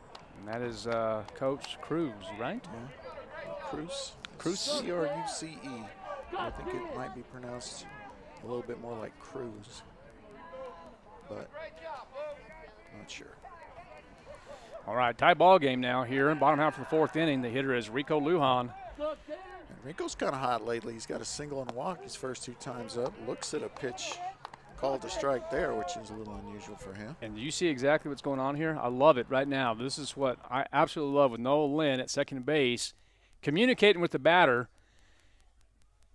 Look at this right here. Let's see if he does it again. He did. Did you see the little hand? That's exactly right, and that I love it. That's exactly what you do. Communicate with your hitter. You determine if it's going to be a fastball, curveball, changeup. Use your hand signals, and use your right or left hand to determine if it's going to be inside or out. And that's exactly what has been done, but this time it's going to be hit to the third baseman, so the third baseman will just touch the third base for the tag, and the score is 5-5. Yeah, good inning for the Coyotes for sure. They get 2 runs on 2 hits, 17 pitches, and tie this ball game at 5 as we head to the top of the 5th. Close left, Tapia, Lopez, and Rodriguez. When we come back, brand new ball game on KSVPTV.com.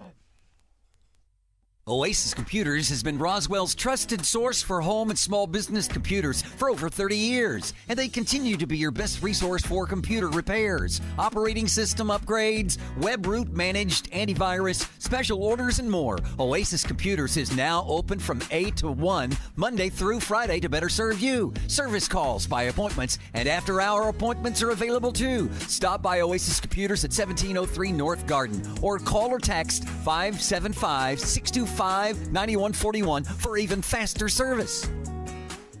The ultimate Wi-Fi experience is now available to you thanks to Smart Home Wi-Fi with Plateau. Get fiber-to-home technology 100 times faster than average household internet speed. Plateau has multiple plans and options to fit your family. With Fast, get true 100 megs per second download and upload speed. With Faster, get true 500 megs of download and upload speeds. And with Fastest, you get 1 gig. Learn more at plateautel.com. Get the speed you need with Plateau. Tried, true, trusted.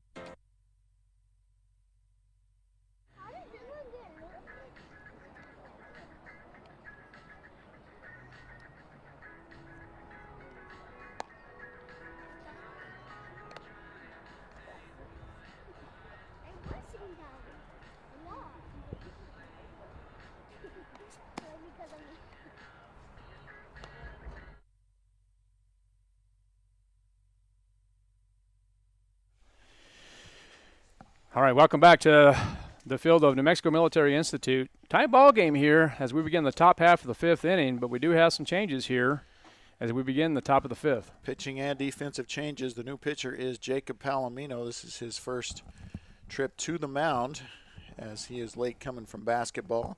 It means Isaac Loya is done. I'll give you his stats in just a minute. He moves over to his regular third base position. A.B. Toscano will move over to center to replace Palomino there. And Manny Anchondo will now be playing left field. Up to bat for the Clovis Wildcats will be Tapia. On deck will be Lopez. And then on the top of the lineup in the hole will be Rodriguez. 5-5 is the score in the top half of the fifth inning, and the Coyotes had a great bottom half with a 2 RBI single by Savino Sanchez. And now, as you mentioned, Coach, Jacob Palomino, the pitcher for the Roswell Coyotes. Tapia has walked and struck out swinging in the game. And he'll be facing a all-district pitcher from last year in Jacob Palomino. But again, first time on the bump this season. 1 ball, no strikes, no outs. To the hitter Tapia, make it 2 balls. And let's see if we can get an update from the launch pad. Have you heard anything, Coach? No. I will try to get that. Okay, Palomino, the pitcher, facing Tapia. Infield. Once again, Isaac Loeb will go to third base. McDonald will stay at short. Sanchez at second. Noah Lynn at first base. The battery will be Palomino and Lynn. And then going to left field will be Anchondo, Toscano at center, and Bogle at right field. So 3 balls to the hitter and make it 3 balls and a strike. Yeah, and I like the at bat from Tapia. New pitcher coming in, and wait till he throws you a strike. That's exactly what he did on the first 4 pitches. Let's see what Jacob does here, 3-1. Well, he's going to call that a strike, so 3 balls and 2 strikes.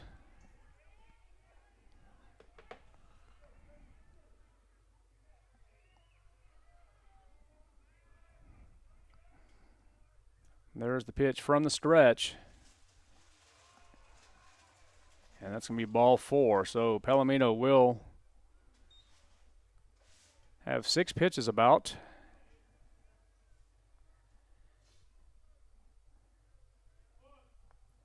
And now we'll bring up the hitter Lopez.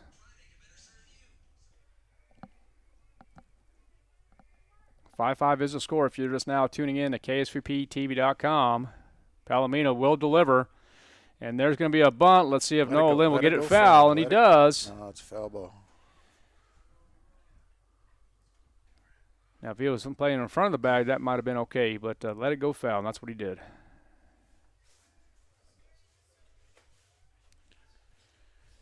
So 0-1.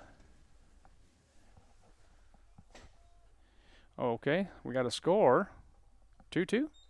Ooh, good one going on over there from the launch pad. 2-2 from the launch pad, and it looks like the 6th inning over there. Is that correct? Yep. 8th inning. 8th, so they're in extras. Wow. All right, there is the bunt. Palomino will deliver, and will get the out at first base. Nice bunt, but it was well executed, actually, but good defensive play by Palomino.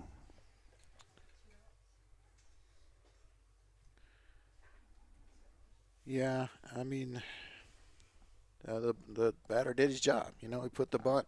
You'd like to be safe, but all he's trying to do is get that go-ahead run over to second. That's exactly what he did. Okay, the hitter is Rodriguez. But not an easy play for Palomino at all. No, and actually, that's going to be a foul ball. You almost think that maybe Eli Lynn had a better opportunity to get that ball as his momentum was going forward. But just to show the athleticism of Palomino, I mean, I'm not saying, of course, up here is a little different, but up there, or down there, excuse me, I mean, that's a tough play. Oh, absolutely, it's a tough play. I don't know, do you have your third baseman crashing in that situation, perhaps? Absolutely. Yeah, absolutely. Yeah. Mm-hmm. And then you just have the shortstop. Well, a couple of things. I mean, if you want to go ahead and switch with the catcher, you can have Eli Lynn go into third base, and then Isaac Loya can make himself into a catcher if that's the case. But it all depends on, philosophy and what Coach Lujan is actually trying to teach him. Mm-hmm. What you're comfortable with? I don't know. I like either Isaac Loya or Palomino throwing across right there in that situation. I agree. If it's another pitcher out there, maybe not. It's a nice slide step for Eli Lynn there on the forward block or angle block. 1 ball, 2 strikes with an out. Tapia at second base. Palomino, the new pitcher in this inning, delivers, and that's going to be called strike. I want to make sure. Yeah. There's runners on base. Make your call. Said it already, but. Yeah, and now the hitter's going to be number 5, Jimenez. Just kind of going back in the 8th inning over at the launch pad. It's 2-2. The Goddard Rockets taking on the Grants Pirates. And that's just showing you what kind of a team the Grants Pirates have. Oh, I mean, they're legit. Yeah, they've been to the tournament, I think, 4 years in a row. Went in as the top seed last year, although they got upset. As we get the swing and miss there from Jimenez. And I was pretty impressed with Goddard. I mean, of course, they beat Clovis yesterday. And I'm not sure the score. I think it was pretty close, I think, for the most part, wasn't it? 4-2, yeah. It was a very competitive game.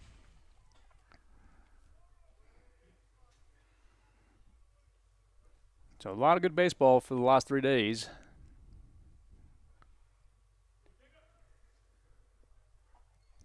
Five the score here as the Coyotes are taking on the Wildcats in this third-place game. There's a nice curveball, and just a bit outside, huh? Yeah, just missed with it. From here, up here, our angle, I thought he just missed with it, but, I mean, you just never know what's going to get called. Yeah, that's for sure.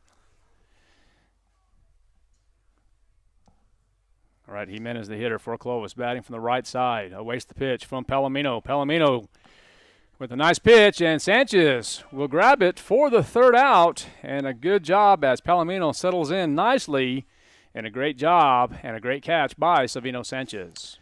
All right, Clovis gets no runs, no hits, no errors, 16 pitches, and 1 left on base. Roswell's going to have the bottom of the order coming up. That is Luke Bogle, Jacob Palomino, A.B. Toscano. When we come back, we're tied up.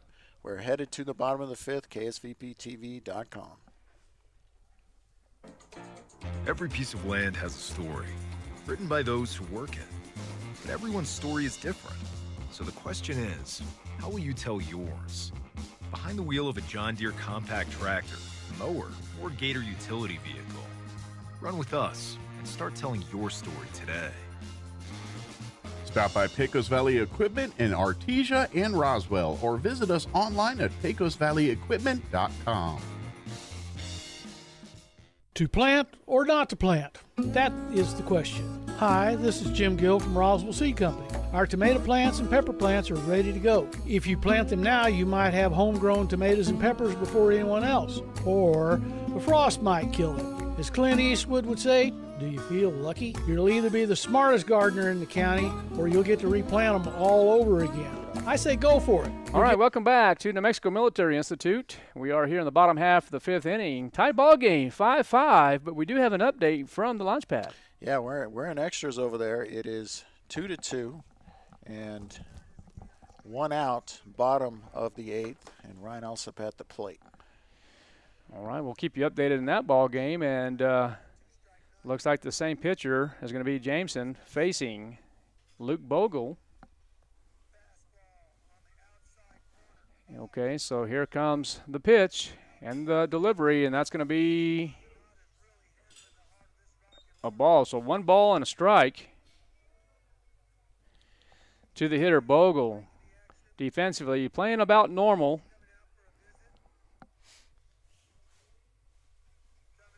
And there's the pitch once again, and that is still going to be a ball on that one. That is still Jameson. Is that correct? Yeah, it is number 9, just making sure. Yeah, he's gone the distance. Kind of curious to see how many pitches he has. I have him about 75-ish. I have 79. This will be 80. Okay. So probably missed a couple with foul balls and stuff like that, but that's okay. And that's going to be another pitch, so foul out of way.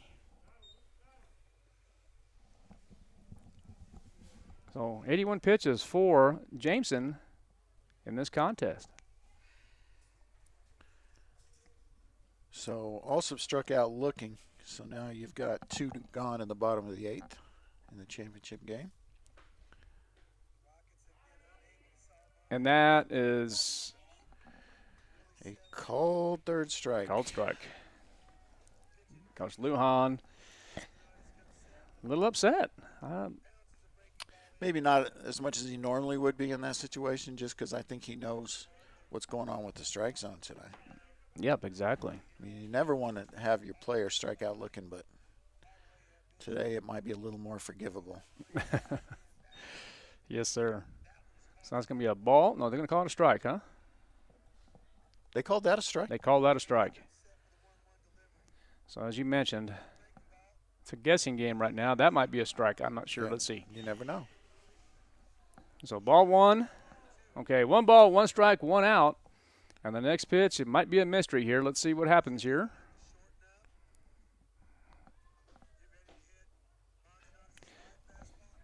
He might have his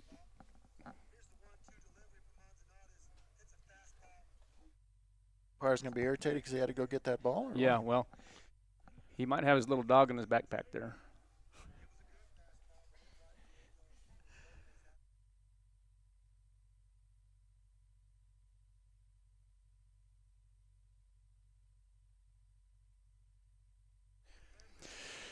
All right, so yeah, 1 ball, 1 strike, 1 out. Let's see what happens. We're going to have a discussion here. The home plate umpire is going to have a discussion with Mr. Grant. They're going to say, was it a strike or was it a ball? Well, we think the count is 1-1. We're not real sure. We'll see here in just a moment. But the hitter, I can tell you, is going to be Jacob Palomino, as Jameson still the pitcher for the Clovis Wildcats, and that one's going to be hit high and out of play in foul territory on the left side. That's going to be another strike. So 1 ball, 2 strikes with 1 out. Going to the 9th in the championship game as the Grants Pirates strike out the side in the bottom of the 8th. All right, there comes the pitch. And that one's going to be a ball outside, I think. Ball somewhere. Okay, I have 3 and 2, but. Yeah, I have 2 and 2. Okay. I have 2 and 2. So the full windup for Jameson. At number 10, Jacob Palomino will call a timeout. The umpire does grant him that. Okay, so it is confirmed. 2 balls, 2 strikes. You know, I like the way Jacob calls timeout. He gets the hand right in the face and flashes it. You know, does the jazz hands. Who knows? That ball's a 1.5 foot outside, but they're calling for it to be a strike on the Clovis bench. And who can you can't blame them. Well, no. I mean, you just anything's possible here in this game. Absolutely anything possible at the strike zone right now. All right, there's the pitch and the delivery, and that one's going to be hit to the third baseman. 5-3 for the out. So job well done by Lopez to Tapia for out number 2.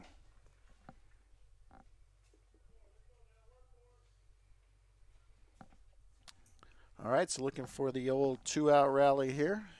He's going to have to start with the second leadoff man, as you call him. A.B. Toscano hitting in the 9 hole. A.B.'s 0 for 2. Struck out looking and grounded out. Went after the first pitch his last time up. We'll see what he does here. Honestly, I think you have to be more aggressive with an umpire like this. Anything that you think you can get the bat on, you basically have to go after. I mean, depending on the count, but still. So that's going to be a bender, and that's going to be way outside. I want to say it's a ball. Okay, so 1 ball and no strikes. I mean, not to belabor the point.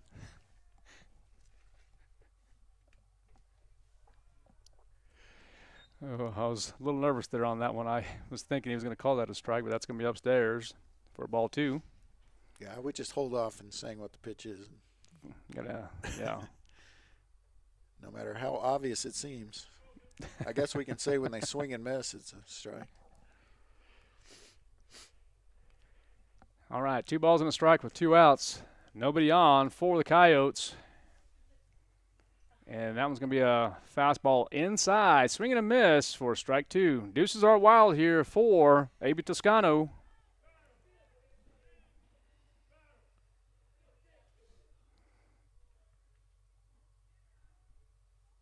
And there is the pitch, and that one's going to be ball 3. Ball gets away from the diving catcher, and it is called a ball.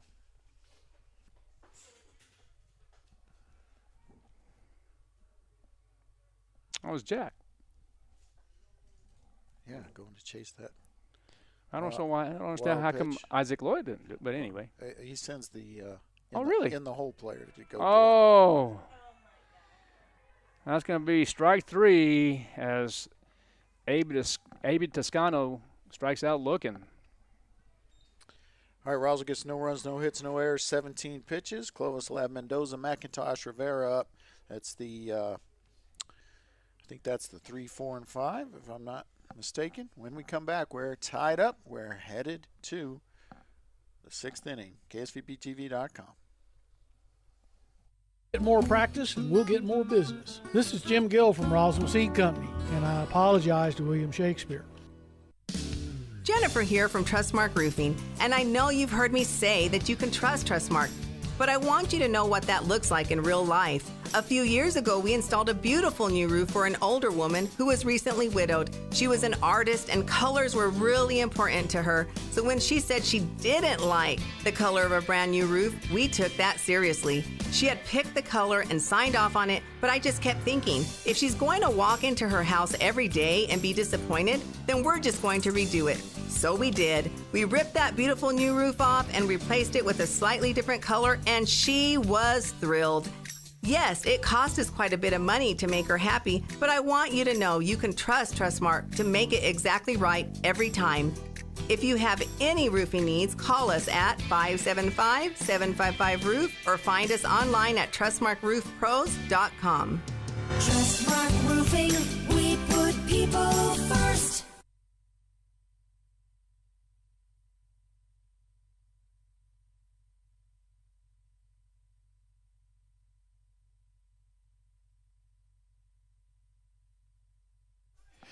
All right, welcome back. Tie ball game, 5-5 in this third-place game.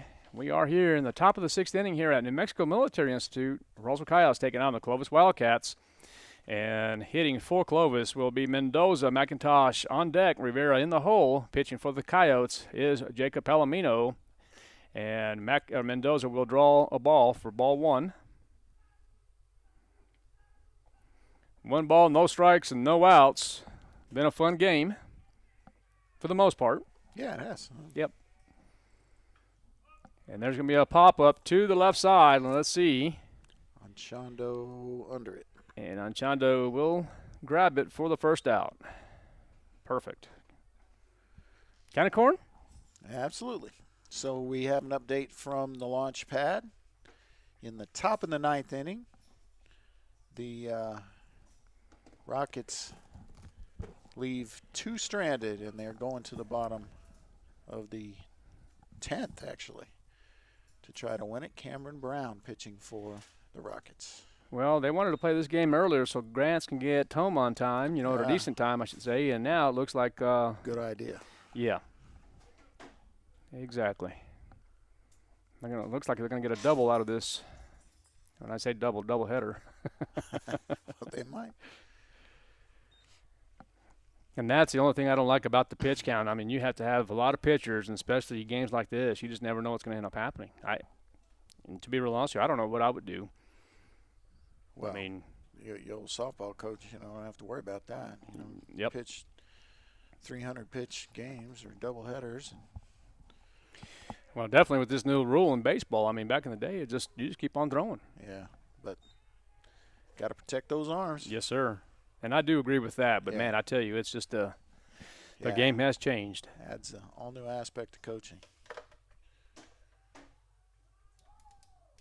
Got to always be thinking about when's your next game, who'd you use in your last couple games, and then you play in these tournaments, use so many pitchers, and, we've got a doubleheader on Tuesday. So right. That's, you got to keep that in consideration. All right, there's Palomino with the 2-2 count. He delivers, and that one's going to be popped up.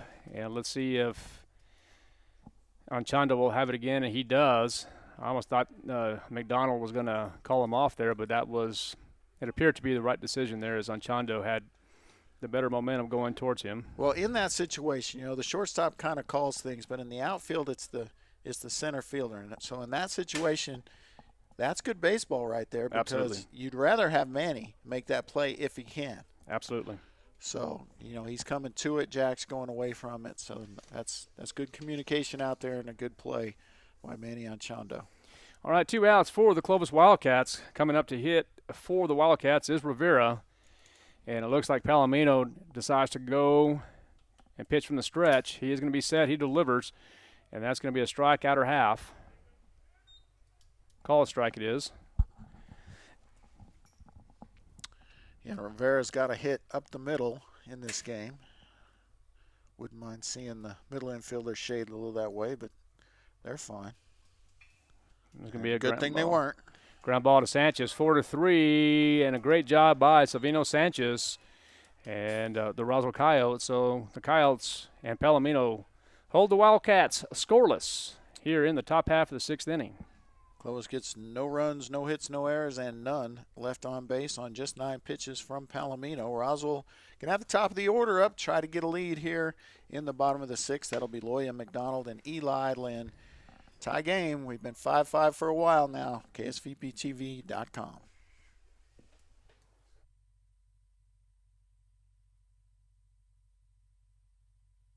Artesia General Hospital's family practice providers support the healthcare needs of every member in your family, no matter their age. With locations in Artesia and Carlsbad, our compassionate experts offer a full range of primary services and can help manage chronic conditions, treat illness and injury, and coordinate specialty care. Whether you need a medical provider for your entire family or are getting on track with your annual checkup, we're here for you. Reach out today at artesiageneral.com/family. Are you or a loved one having a hard time getting to your medical appointments? At Artesia General Hospital, we believe that transportation should never be a barrier to good health. That's why we're excited to announce our new non-emergency medical transportation services. Each of our vans is wheelchair accessible, and our friendly certified drivers go the extra mile by meeting you at your doorstep and ensuring a comfortable. All right, welcome back here to the bottom half of the 6th inning here at New Mexico Military Institute. But again, this has been tied up at 5 between Roswell and Clovis. We're going to give you an update here in just a moment. From ground zero, Coach, you have a score? Well, it's still tied there in the bottom of the 10th, but the Rockets have the bases loaded, nobody out right now. All right, the same pitcher for Clovis. Oh, it looks like Isaac Loya. Let's see if he gets another chance, and nope, he's going to be out. Swings at the first pitch, goes in foul territory to the right side. And Tapia will grab it for the first out. Yeah, not what they're looking for, so it's going to be up to Jack to try to get that go-ahead run on base.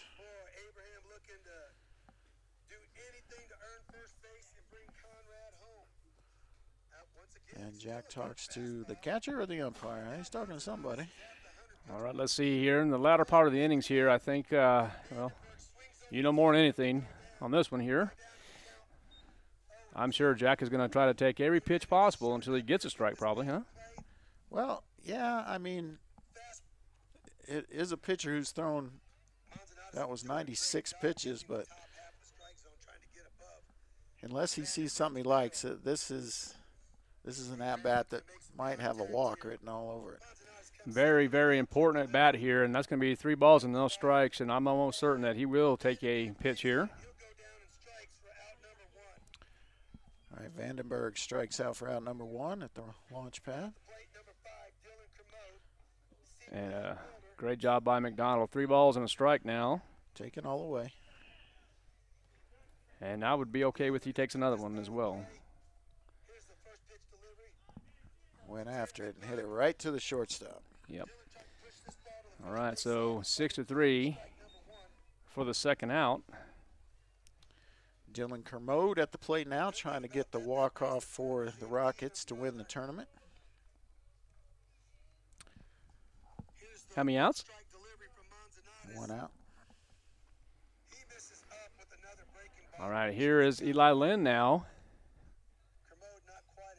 And that's going to be a strike. No, well. going to call that a ball, which was a good thing for Eli Lynn. And there's the pitch by Jameson, and that's going to be ball 2 at her half.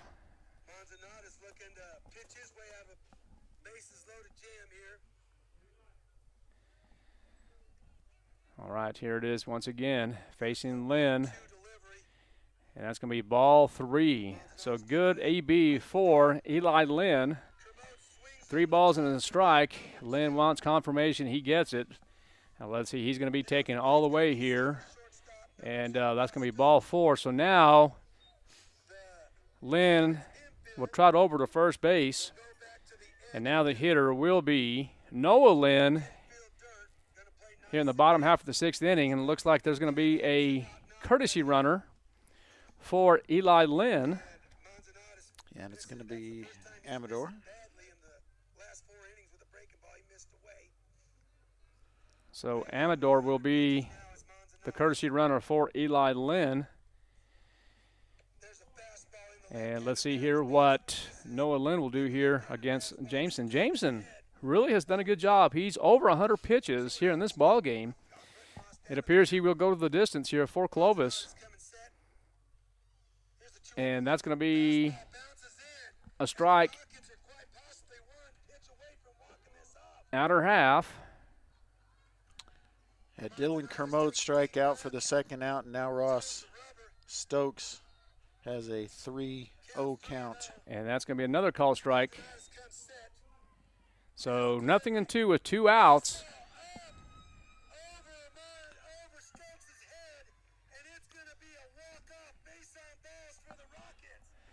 And there goes the runner now, and it looks like the throw is going to be there, but good job by the courtesy runner, Anchando. He will get credit for the stolen base. No, he won't. Oh, what happened? Called strike 3. Called strike 3. So let me undo this here. And so, all right, let me get this taken care of here. Right, good job, I Coach. got Go you. for it here. Roswell gets no runs, no hits, no errors on 13 pitches. Clovis will have Jameson, Culliver, and Tapia. When we come back, we're still tied at 5. We're headed to the 7th. KSVPTV.com. Are you or a loved one having a hard time getting to your medical appointments? At Artesia General Hospital, we believe that transportation should never be a barrier to good health. That's why we're excited to announce our new non-emergency medical transportation services. Each of our vans is wheelchair accessible, and our friendly certified drivers go the extra mile by meeting you at your doorstep and ensuring a comfortable ride to your Artesia. Are you or a loved one having a hard time getting to your medical appointments? At Artesia General Hospital, Bob Reed Pest Control is committed to providing the most modern pest management for our clients. Bob Reed Pest Control is involved in every aspect of pest management, from general insects to trees, shrubs, and yard treatments. Also, Bob Reed Pest Control is the only authorized operator for the Centricon Termite Colony Elimination System. No job is too large or too small. We are southeast New Mexico's pest management headquarters. All right, Bob welcome Reed back Pest to the New Mexico Control Military today. Institute. Tie ball game here between Roswell and Clovis. 5-5 is a score, and we begin the top half of the 7th inning. The hitter will be Jameson, the pitcher, facing Jacob Palomino, and that's going to be ball 1. And Jameson has walked 3 times in the game. 3 times, huh? Yep. All right. And you do have a score from ground zero. Well, the launch pad. Yeah. That's going to be a pop-up to the right side.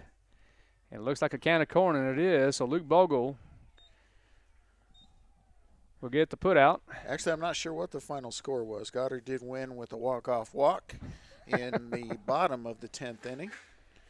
And they are the tournament champions. How often do you see a walk-off walk in the game of baseball? Not very. I mean, that's, it happens, that's but not unusual. Very. Yep. All right, number 7, Quinn Culliver, the hitter for Clovis. And actually, it's going to be a substitution here. It is. So it looks like there's going to be a sub out. It's going to be number 4. Peepcorn. Peepcorn. I was hoping old Jack's Peepcorn would make it into the game. Peepcorn in the ball game. just so I could say Jack's peepcorn as often as possible. And look at that play by McDonald. And good backhand. And he gets him at first base. 6-3 for the out. Yeah, that was nice play by the boy there. Backhands and knows that he's playing on turf and he can bounce it in there if he needs to. It'll stay true. Makes the throw. That was pretty nice. I hope Mama saw that. Of course she didn't. Well, 2 outs now. Now the hitter's going to be Tapia. There is the pitch, and the curveball is going to be away for ball number 1. 1 ball, no strikes, 2 outs. Top half of the 7th inning. 5-5 is the score here. Palomino, the pitcher. It's been a fun game. Palomino actually pitching from the stretch. He sets. He now delivers. There is the pitch, and that is going to be strike number 1. 1 ball, 1 strike, 2 outs. Yeah, and Jacob's starting to settle in here, I think. He's getting the fly balls, getting the ground ball there. And there's going to be a ball outside, so 2 balls and 1 strike. And I will tell you, if you didn't see that play by Jack McDonald here in the top half of the 7th inning, you can go back to KSVPTV.com and take a look at that play. As of right now, that's the play of the game, in my opinion. Oh, you're biased. Well, it's pretty good backhand, especially on turf, Coach. Yeah, it was a slick play. Pretty good. That's a tough position to play. Tell me about it. So many opportunities to make an error, whether it's throwing the ball around, receiving the ball. It's a tough one. That middle infield is no joke. That's for sure. All right, Palomino up to 33 pitches now through 2 2/3. So good efficiency here, especially if he can get this last hitter, Tapia, on the 2-2 count. And just misses. 3 balls, 2 strikes, 2 outs. It's not a bad place to miss there. And look at them there. They're going with the anti-deuces. Look at the hat trick over here on the right side with the Clovis Wildcats. But let's see if Palomino can take care of business. And it looks like it's going to be foul ball. Yeah, Loya just waiting on that. I'm not sure I would wait on that. And I think I would charge it, grab it, and throw. And put it on the umpire to call it fair or foul. Yeah, that's the hat trick right there. That's kind of kryptonite for a pitcher is what they said. Let's see what happens here if Palomino can take care of business here. He delivers, and that's going to be a ball in the dirt, so Tapia will draw a walk. It's going to bring up Bernie Lopez. Lopez has singled on a ground ball to left, grounded out to third, and sacrifice bunt. A walk-off walk. The Goddard Rockets win the Southwest Classic on a walk-off walk. Oh, gosh. It's been an interesting day. That one's going to be fouled back for strike number 1. Yeah, Lopez maybe a little late on that swing. Does catch a piece. Probably in the zone anyway. Okay, Jacob Palomino pitching from the stretch. Tapia.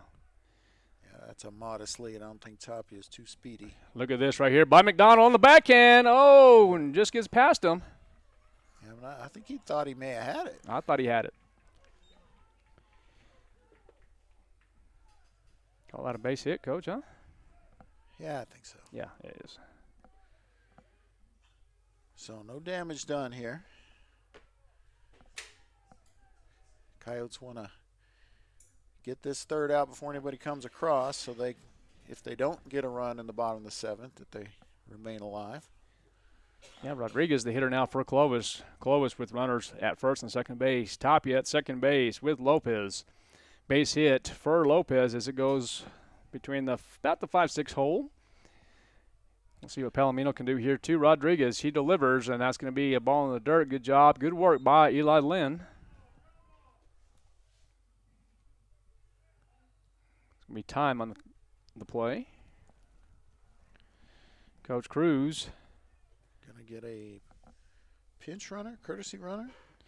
Well, and that's going to be Tapia. I'm going to say it's probably going to be a pinch runner.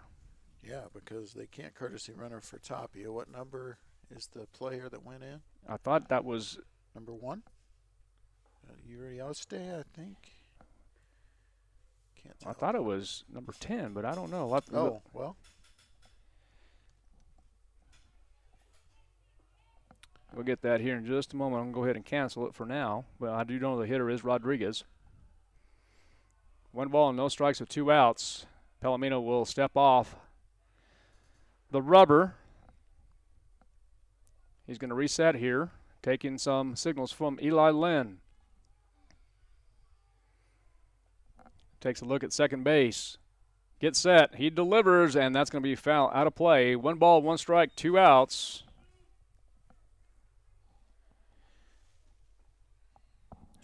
Yeah, they're holding the runner, making sure he doesn't get too much of a lead. I'm going to see if Coach Johnson there can get me a number over there at R2, the runner. That is going to be a pinch runner, but not sure exactly who that is. There's the pitch and the delivery, and that's going to be just outside for ball number 2. That's going to be 25? Oh, number 7. Yeah, it's not 7. Nope, can't be 7. Okay, 2 balls and a strike. Let's see what Palomino does here as he gets set, delivers, and that one's going to be upstairs and away for ball 3 now. All right, so let's see if Lujan will decide to call a timeout if Rodriguez draws a walk here. There is the pitch, and that one's going to be outside, and that is going to be ball 4. Coming up to the plate now will be Jimenez. All right, so Eli Lynn now will call a timeout, go talk to his pitcher, and let's see if he brings the whole infield in. He is. Here comes Lujan. He's going to call a timeout possibly? Well, maybe not. No, not yet. I think he's walking with a baseball out there.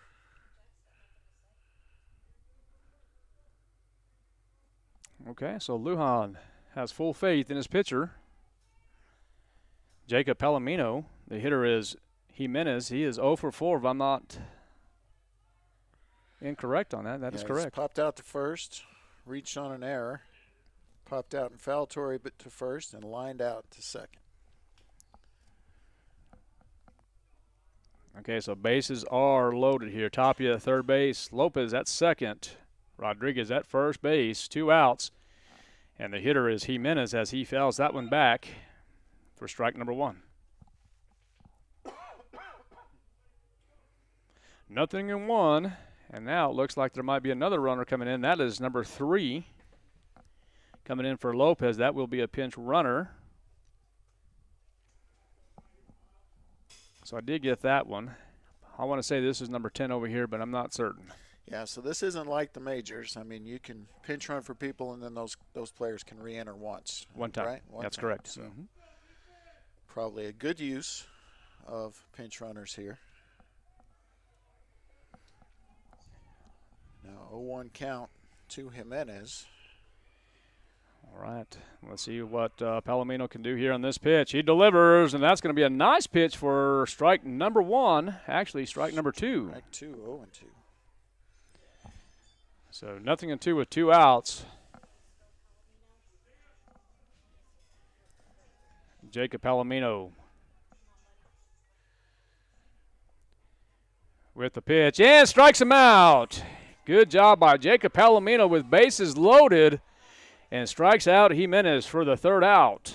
Roswell strands 3, no runs, just 1 hit, 21 pitches for Palomino. Roswell is going to have Sanchez, Lujan, and Bogle up when we come back for the bottom of what we hope is the last inning here from New Mexico Military Institute. We're still tied at 5 on KSVPTV.com. Bob Reed Pest Control protects you and your home by controlling pests that invade. Bob Reed Pest Control understands the importance of safety in and around your home from unwanted pests. Protect your family's most important investment, your home, and protect your children and pets from the dangers of poisonous bugs and insects. Call Bob Reed Pest Control today and let our fully licensed pest control professionals start working for you and your family. Find us fast in names and numbers. Call 623-5344, serving all of Southeast New Mexico. Bob Reed Pest Control is committed to providing the most modern pest management for our clients. Bob Reed Pest Control is involved in every aspect of pest management, from general insects to trees, shrubs, and yard treatments. Also, Bob Reed Pest Control is the only authorized operator for the Centricon Termite Colony Elimination System. No job is too large or too small. All right, welcome back to New Mexico Military Institute. We're here in the bottom half of the 7th inning. Score is tied 5-5, and your hitter is Savino Sanchez to lead it off. Sanchez, followed by Lujan and Bogle. The pitcher will remain Jameson. He has gone the distance. He is over 105 pitches for sure, and there's going to be a little dribbler, and that goes into foul territory for strike number 1. So 0-1 to Savino Sanchez. Been a fun day. A lot of drama over at the launch pad as the Goddard Rockets win on a walk-off walk. And I believe that was in 9 innings, possibly 10. 10. It was the bottom of the 10th. Bottom of the 10th. And now the count to Sanchez is 1 ball and 1 strike. So they played nearly a game and almost a game and a half. So, yeah, they must have figured that was going to happen, playing at 4 o'clock instead of 7, right? That ball is ripped but foul. Yeah, I'm so glad that they decided to do that and not have Grants rolling in at 2 in the morning. Very smart. All right, 1 ball, 2 strikes to Savino Sanchez. He's been hot the last couple of days here at the plate. And here comes Jameson as he delivers, and that's going to be ball inside. So 2 balls, 2 strikes. Yeah, Bino just looking to find a way to get on base here. So any way he can get on. And that's going to be upstairs. And I tell you what, the catcher, Garcia, thought that was a strike. That looked way up from up here. I thought it was a ball. But again. Yeah, 3 balls and 2 strikes. And let's see what Sanchez can do here. There's the pitch. And swing and a miss for strike number 3. And now coming up to the plate is going to be Rico Lujan. 1 for 2, I believe. Yeah, singled his first time up, then he drew a walk and then grounded into a fielder's choice his last time. Let's see if he starts out aggressive here. He hasn't the last 2 times up. Oh, he's not. He's going to. Yeah, maybe he's changing his ways. Be a little conservative here, huh? Yeah. I like it. Yeah, well, in this situation, he should be, so it's a good job. Well, let's see here if Lujan can get on base here. Let's see if Coach Lujan will decide to put in a pinch runner. But let's see here. It's 2 balls and a strike now, as that's a called strike to Lujan. Yeah, I'm not sure they wouldn't have called it a swinging strike if it wasn't a called strike. Don't think he checked up that swing. All right, there's the pitch, and that one's going to be foul foul to the left side. 2 balls and a strike now. Got Coach Jeff Lynn pacing over there behind the dugout.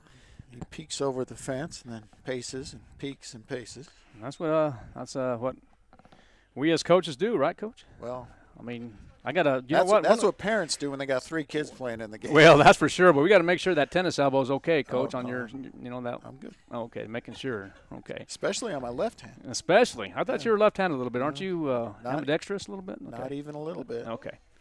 Foul ball there. Barely caught a piece. 3 balls and 2 strikes with 1 out, and Rico Lujan's going to go have a discussion with Pop. Coach Lujan. So you better battle here, son, or else you may not get dinner tonight. So let's see what happens. I'm thinking so, right? straight to your room without dinner if you don't get I'm going to say that Rico might find a way back to the kitchen one way, shape, or form. I'm saying that for. Okay. Smart kid. Yeah. Figure something out. I know little brother might give him something anyway, right? I'd sneak him something. Yeah. Or little sister. Or little sister, yeah. All right, 3 balls, 2 strikes, and an out to Rico Lujan facing Jameson. And that one's going to be fouled back. Good job as Lujan continues to battle. And this is going to be an interesting district here. I mean, you still have. Oh, it really will be. Yeah, a much more competitive district. I think this year it's going to be fun. And good job once again by Lujan. Hey, there's nothing wrong with that, son. Keep battling. Absolutely. Okay, so here's the situation. 120 pitches for Jameson. So. Yep. It is my understanding that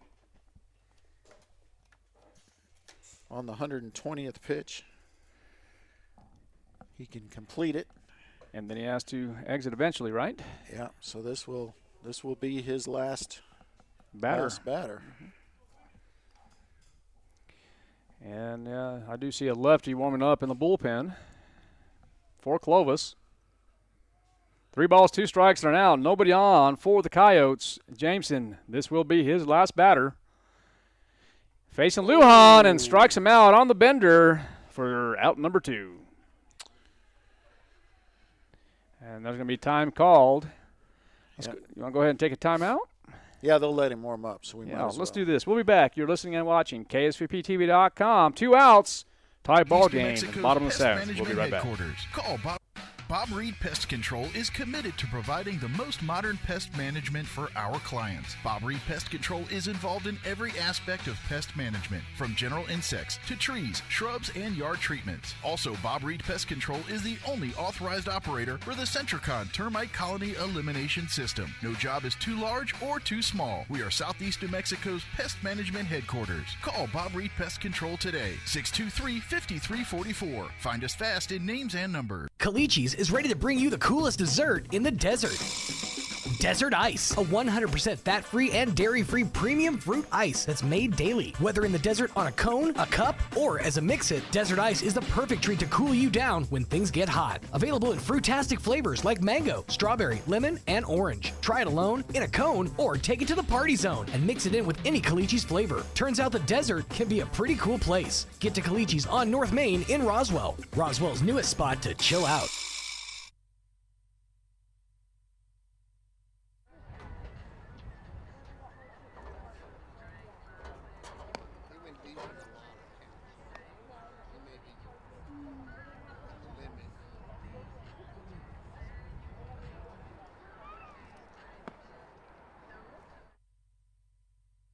Welcome back to New Mexico Military Institute. Have a pitching change. Now Williams will be the pitcher for Clovis, as Jameson pitched about 120 pitchers or so. Yeah, 123, is that correct, Coach? Well, I'll just give you his numbers since we got a moment here. Jameson, 6 2/3 innings. He faced 33 batters, 122 pitches. 66 of those went for strikes. That means 56 went for balls. 6 hits on him, 5 runs, 4 of them earned, 4 walks, 8 strikeouts, 2 hit batsmen, 8 left on base, 2 stolen bases against him, 1 wild pitch, a .222 batting average against. So I'd say that's a pretty good outing for Mr. Jameson.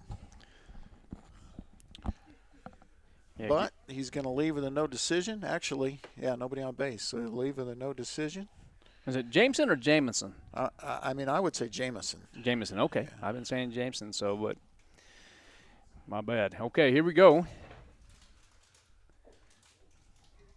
That's going to be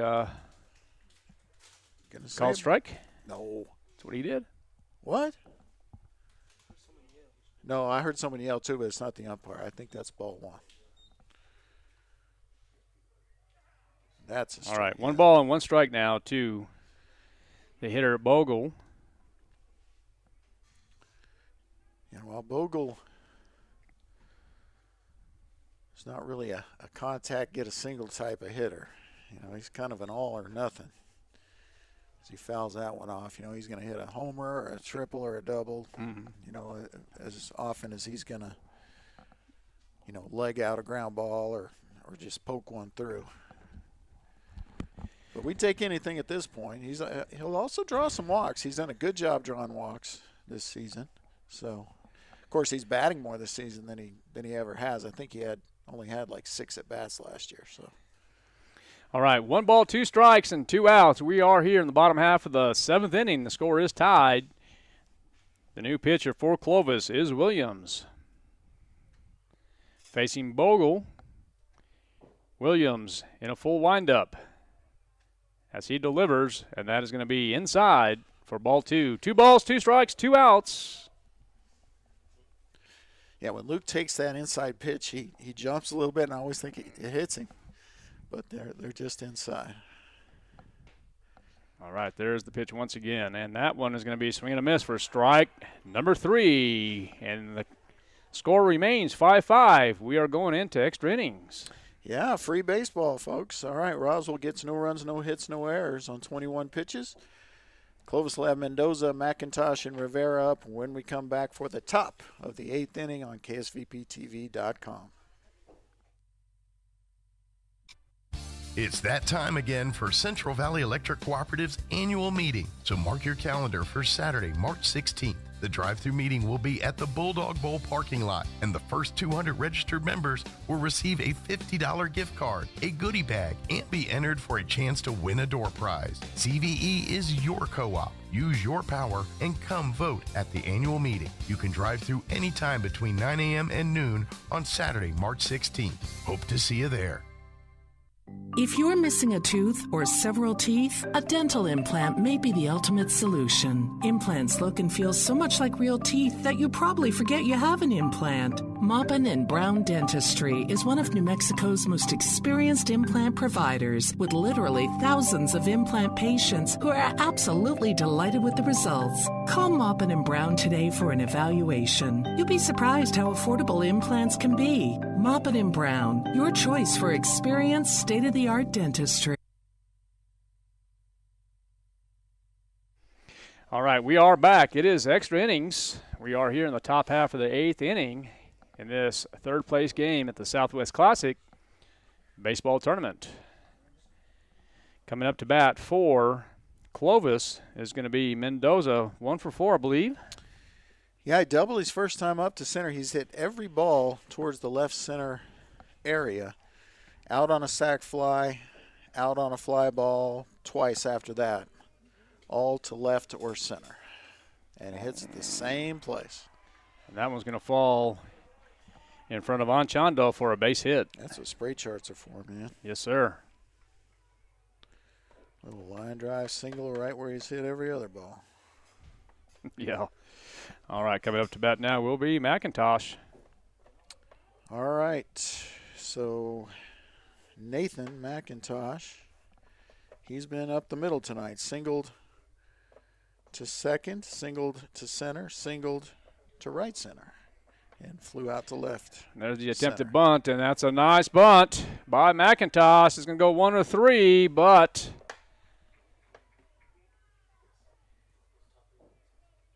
we'll have a runner now at second base as a sacrifice bunt works. Let's see here. Sorry about that. I'm doing some play change here. You know, Palomino played that right and played it well, but what Coach Cruz is willing to do in this situation is trade it out for a base and then hope that Rivera, who's 1 for 2, he's walked, he's been hit by a pitch, he's singled to center and grounded out to second. All right, it's going to be ball 1. Hope that he can move him and then have a runner in to take the lead. Coyotes will get to bat as the home team no matter what happens here in the top of the 7th, or the 8th, I should say. All right, there's Rivera. He's going to hit to the right side, and that's a good AB by Rivera. And now the Clovis Wildcats about 90 feet away from scoring. Yeah, Mendoza does get over third on the play. So this is going to be number 2, Williams. So this is his first. They're going to let him bat. He replaced the pitcher, and they're going to let him hit for the pitcher too. That's interesting, especially the success that Jameson had. Oh, that one's going to be popped up. And Anchondo looks to be under it. He is. That's going to end the inning. As we go to the bottom half of the 8th inning, score remains 5-5. All right, so Clovis in the top of the 8th gets no runs, 1 hit, no errors, just 5 pitches for Palomino. And he will lead things off for Roswell when we come back for the bottom of the 9th. Still at 5-5 as we head to the bottom of the 8th on KSVPTV.com. Oasis Computers has been Roswell's trusted source for home and small business computers for over 30 years, and they continue to be your best resource for computer repairs, operating system upgrades, web root managed antivirus, special orders, and more. Oasis Computers is now open from 8 to 1, Monday through Friday to better serve you. Service calls by appointments and after-hour appointments are available too. Stop by Oasis Computers at 1703 North Garden or call or text 575-625-9141 for even faster service.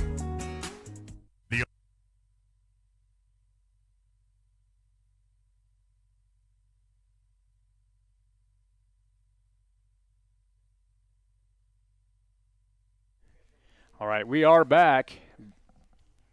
Middle of the 8th now. And no runs, 1 hits, no errors. Coming up for Roswell will be Palomino, Toscano, and Isaac Loya.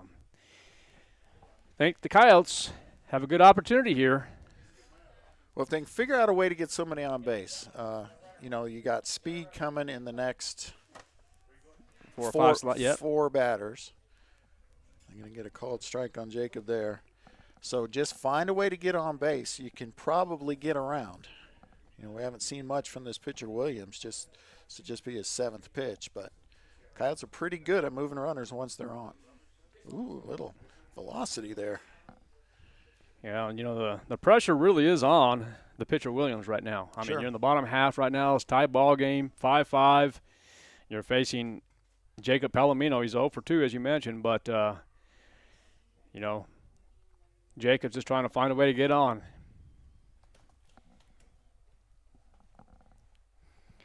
All right, Williams the pitcher for Clovis in a full windup. He comes to the set. He delivers. And right there, son, go ahead and take that on the left hip. You got to wear that one. Just turn and let it hit you. A base runner is the first step to winning this game here. Yeah, that's exactly right. You got to take that one for the team. Absolutely. And that's going to be a swing and a miss for strike number 2. I mean, it's not going to hurt, but for maybe a couple of weeks. I mean, just get over it. Well, striking out here or grounding out would hurt worse. Yeah, no, you're exactly right. 2 balls, 2 strikes, no outs. The hitter is Palomino.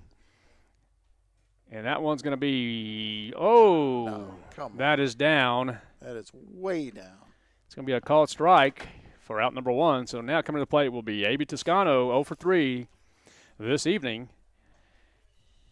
I mean, from up here, it looked like a ball. I mean, Jacob's 6 feet tall. There's no way that ball is in the zone low. All right, here comes Williams as he delivers, and that's going to be ball away. Careful. Yeah, let me pause for about 2 seconds before I make that call, right? Especially with no one on base. Not that I don't think he cares if anybody's on base. Okay, that's a ball. Ball 2. Ball 2 inside. 2 balls and no strikes. You got to be smart here. I'm waiting until the strike gets thrown here, if it's me. Yeah, well, of course. Well, let's say a strike gets called. Ball 3. Okay, ball 3. Now you have to have that 2-second pause before you make that call. That ball looked higher than the strike he called on Jacob, and AB's about 6 inches shorter. 3 balls and no strikes. He's going to take all the way, and that's going to be strike number 1. So there's going to be a call strike. 3 balls, 1 strike, 1 out. We're here in the bottom half of the 8th inning. Clovis playing Roswell High School. The Coyotes, the home team, and Toscano will be the winning run as he draws a walk. Yeah, that's nice right there from A.B. Toscano. That's a real good at bat. And now we've got a base runner. And now with just one out, we're going to get specific instructions, we'll say, for Isaac Loya. Okay. What do you think those instructions are going to be? Well, first of all, in my opinion, those instructions are going to say, hey, listen here, son, you're going to take till you get a strike. You're going to make sure there's something in there that you can drive. And look at this right here. You're at the top of the lineup. Coach Cruz is going to call a timeout to have a discussion with his pitcher, Williams. But here's the thing.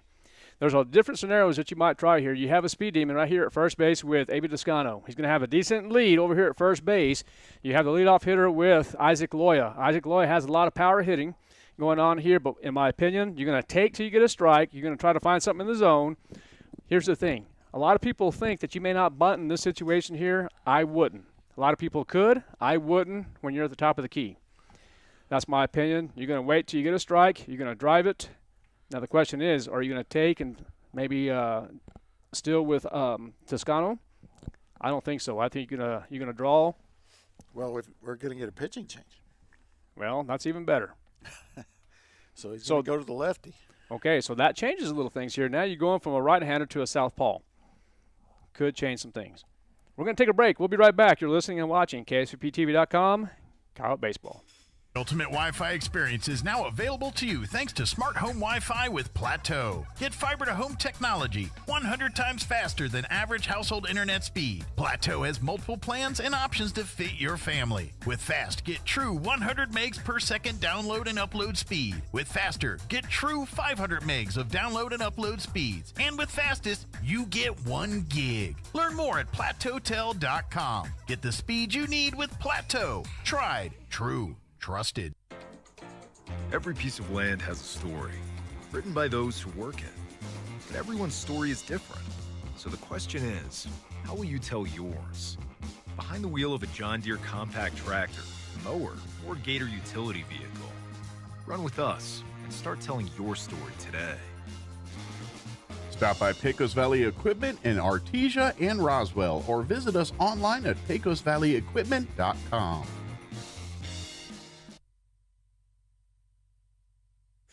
Welcome back to KSVPTV.com. We are here at the New Mexico Military Institute baseball field. We are here in the bottom half of the 8th inning with 1 out, and you do have A.B. Toscano at first base as he drew a walk. You have the top of the lineup now with Isaac Loya, Coach McDonald, Art Sandoval, talking scenarios here with the new pitcher coming in. Hernandez, the left-hand southpaw here, coming in for Clovis. A lot of different scenarios here. You know, you have 1 out. Do you go ahead and try to bunt Loya and go ahead and advance him? Here's the thing that I'm worried about. With 1 out, you're at the top of the lineup, and you try to bunt. Here's the scary thing with that. You know more than I do when it comes down to this situation here, but if you bunt him and he pops it up, you could double him up. And that's one of the things that I don't think I would do. I would go ahead and let him hit away, but here's the thing. You hit into a double play, the inning's over anyway. Yeah. So you're going to have to take till you get a strike, and let's see what happens here as the new pitcher, Hernandez. One thing right here, too, is A.B. Toscano, you're going to have to be very, very conservative over here at first base, especially with the southpaw. Yes. Now, I don't know. They're playing for the bunt. And he's swinging away. He swings it away. Oh, don't get out over there again. Okay, so that's going to be a foul territory. I personally like this, but here's another scenario. You bunt him over, and it's a successful sacrifice bunt. You advance Toscano to second base, and now you have your number 2 hole hitter. Jack McDonald's been pretty good at the plate for the last few games. Let's see what happens. Well, their third baseman is in on the grass still. I think after I saw him swing away, I'm not sure how much I'd be charging at this point. Now with 2 foul balls, you know he's not bunting, so that makes it easier on the defense. Well, what are the odds? Now, this is not going to happen, but what are the odds? And I don't know what Coach Lujan doesn't practice as far as his bunting drills or anything like that. I've seen a lot of things happen. I'm not gonna be a gambling man and put him down to bunt, but I've seen it happen with 2 strikes, and I've seen a lot of games won. This is not going to happen in this scenario here. No, he's not going to do it.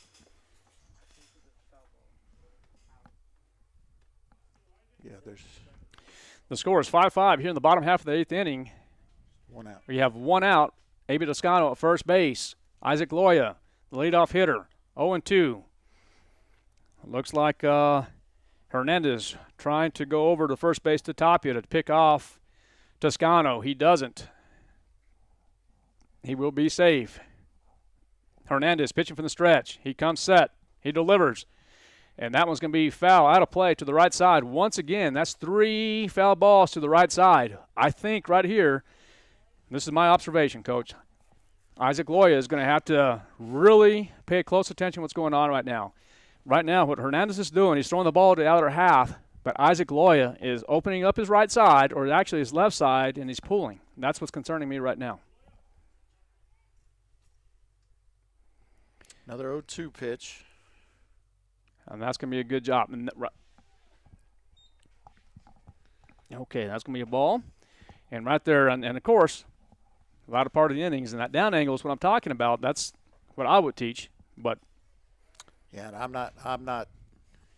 He's the winning run. I'm not that aggressive with him over there with 1 out.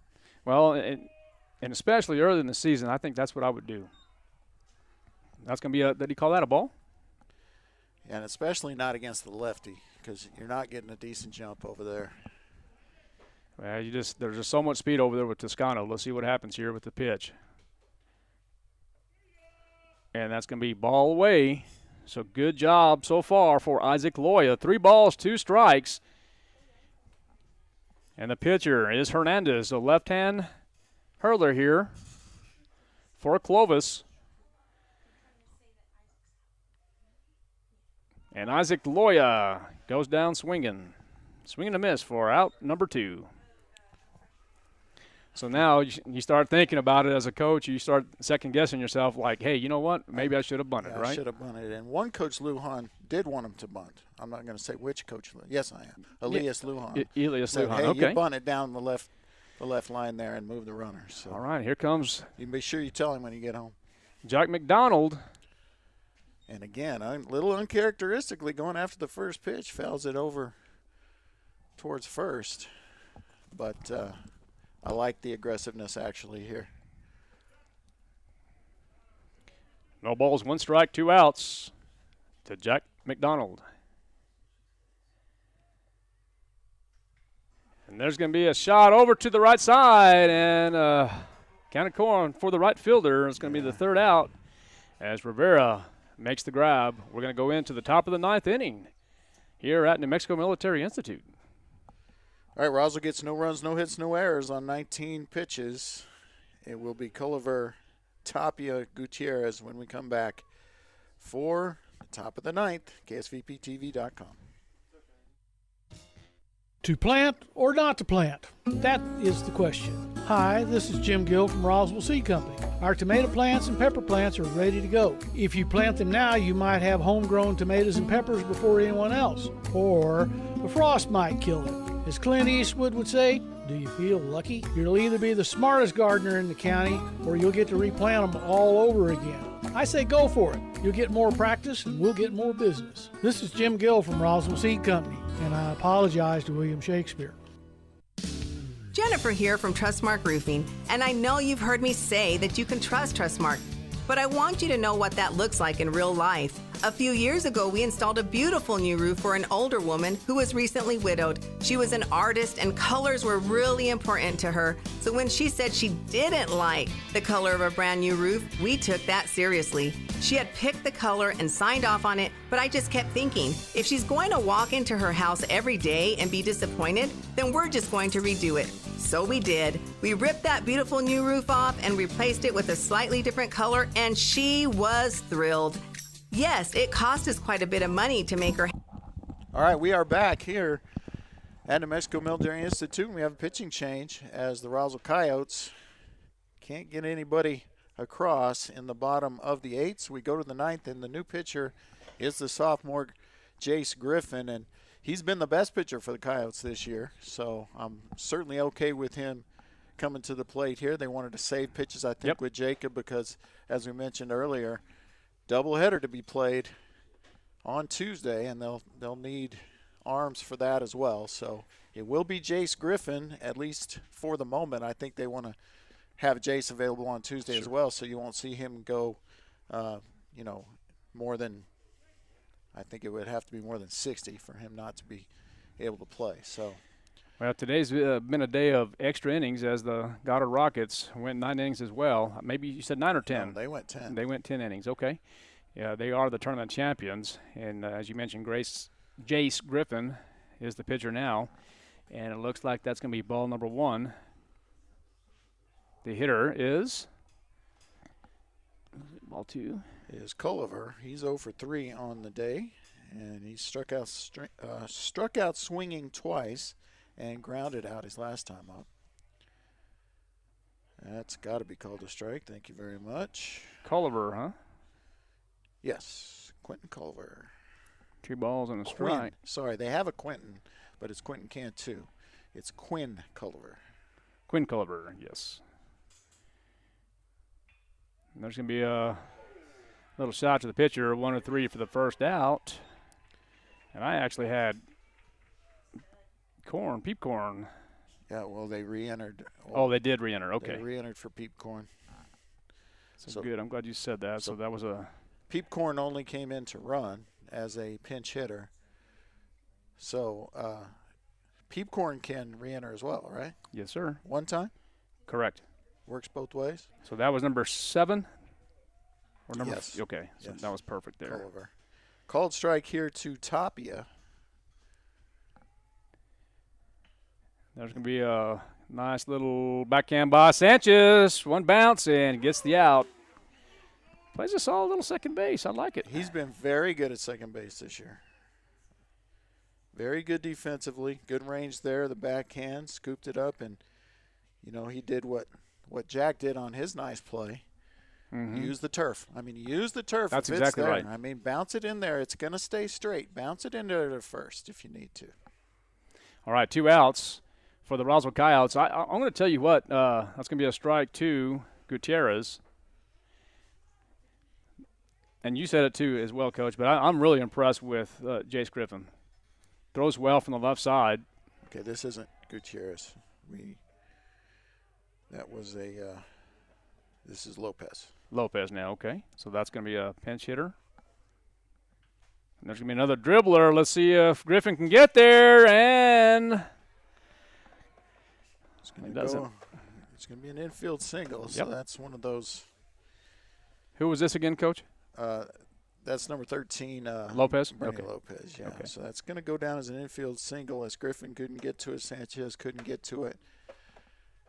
Just kind of an unfortunate play for us, and that will bring Rodriguez to the plate. He's 0 for 4. He's popped out, struck out, flew out, struck out again. He did walk his last time up.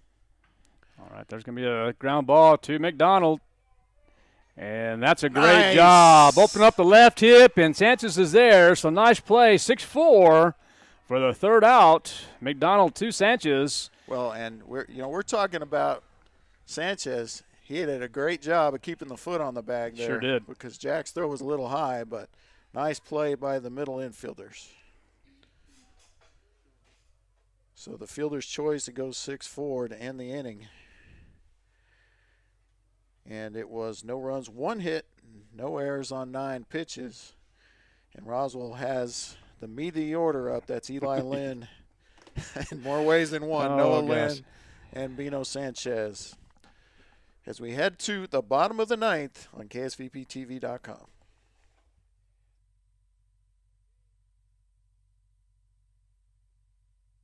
Bob Reed Pest Control is committed to providing the most modern pest management for our clients. Bob Reed Pest Control is involved in every aspect of pest management, from general insects to trees, shrubs, and yard treatments. Also, Bob Reed Pest Control is the only authorized operator for the Centricon Termite Colony Elimination System. No job is too large or too small. We are southeast New Mexico's pest management headquarters. Call Bob Reed Pest Control today, 623-5344. Find us fast in names and numbers. Calichi's is ready to bring you the coolest dessert in the desert.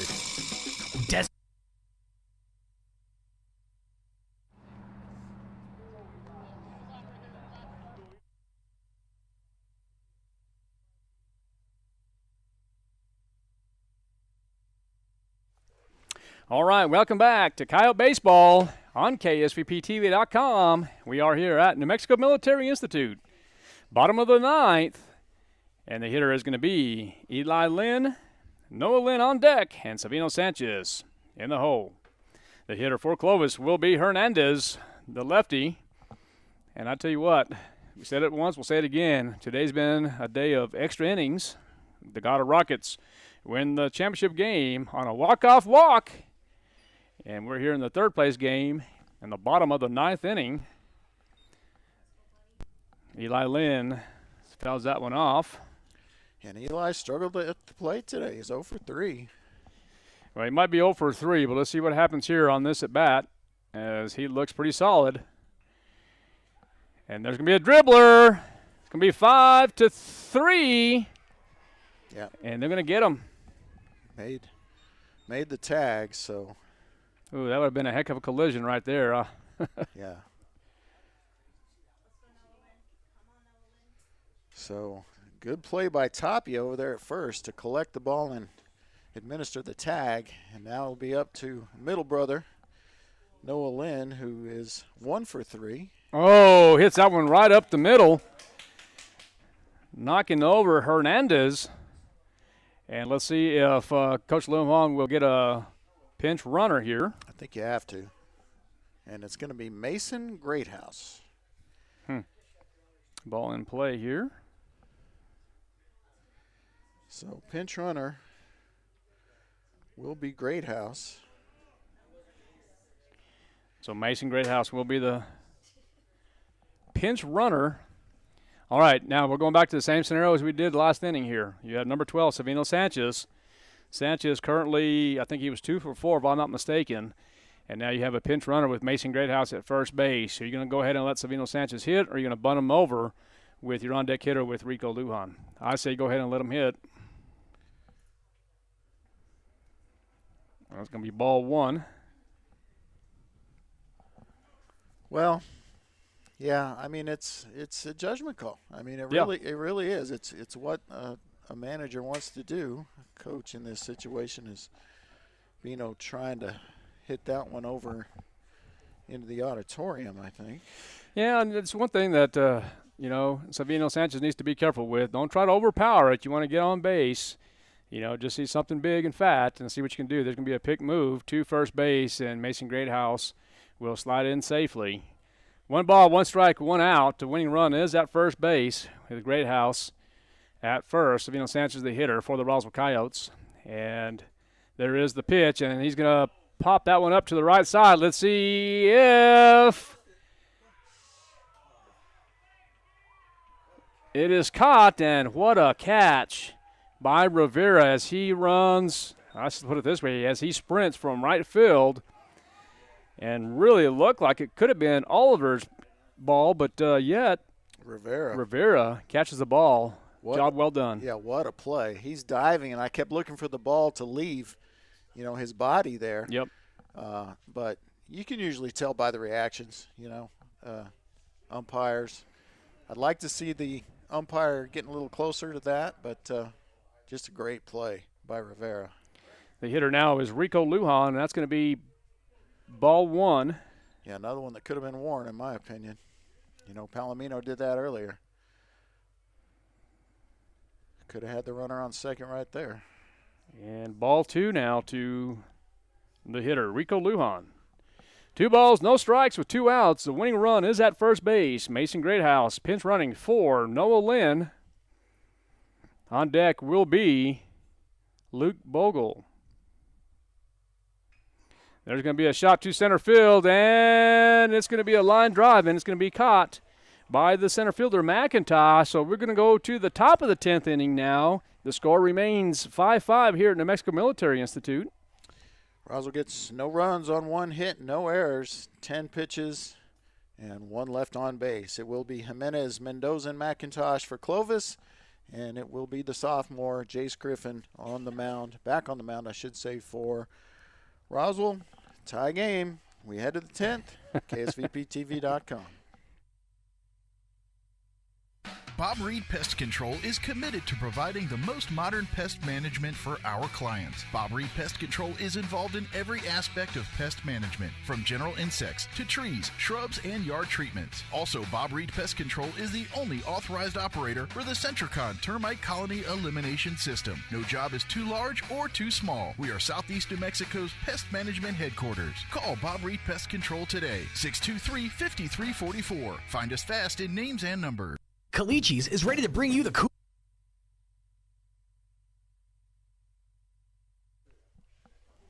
All right, welcome back to Coyote Baseball. We are here in the top half of the 10th inning. What a game this has been. Tied up at 5, and the hitter is going to be Jimenez. On deck will be Mendoza. McIntosh in the hole. The pitcher is Jace Griffin. Jace Griffin. Little tongue twister there for me. Jimenez has popped out, reached on air, popped out again, lined out, and struck out. He's 0 for 5. All right, that's going to be upstairs for ball 1. Just imagine you have this this game going into extra innings, and then if the championship game would have been at 7 o'clock, it probably would have been more like 8:30. And yeah, this is a lot of extra baseball for your money. Absolutely. 2 balls and no strikes to the hitter Jimenez, and make it 3 balls and no strikes. The pitcher is Jace Griffin for the Coyotes. A lot of donuts out there in right field. That scoreboard, Richland Auto Group. And that's going to be strike number 1. 31's count. Yeah, and Jimenez has put the bat on the ball, but again, 0 for 5. Ooh, and that's Bender gonna be... in there. Oh, come on. Boy, I really thought that was in there. So now you got a leadoff walk, and you've got Mendoza, the 3-hole hitter, coming up. He's 2 for 4. Already hit a double and a single, and singled his left time up. He's the one that's hit them all to left center. Every ball that he's hit, outs or hits, have gone to left center. This time. That's a great job by Lynn. And I don't know what we're scoring that. Well, the throw was off. Yeah, I think you got to. The throw was off here, and I really didn't observe it too much. I mean, it looked like if he threw behind the runner, a big no-no. You got to take a right step or left step, and you got to make sure that throw's accurate enough. We're going to call that an error on Lynn.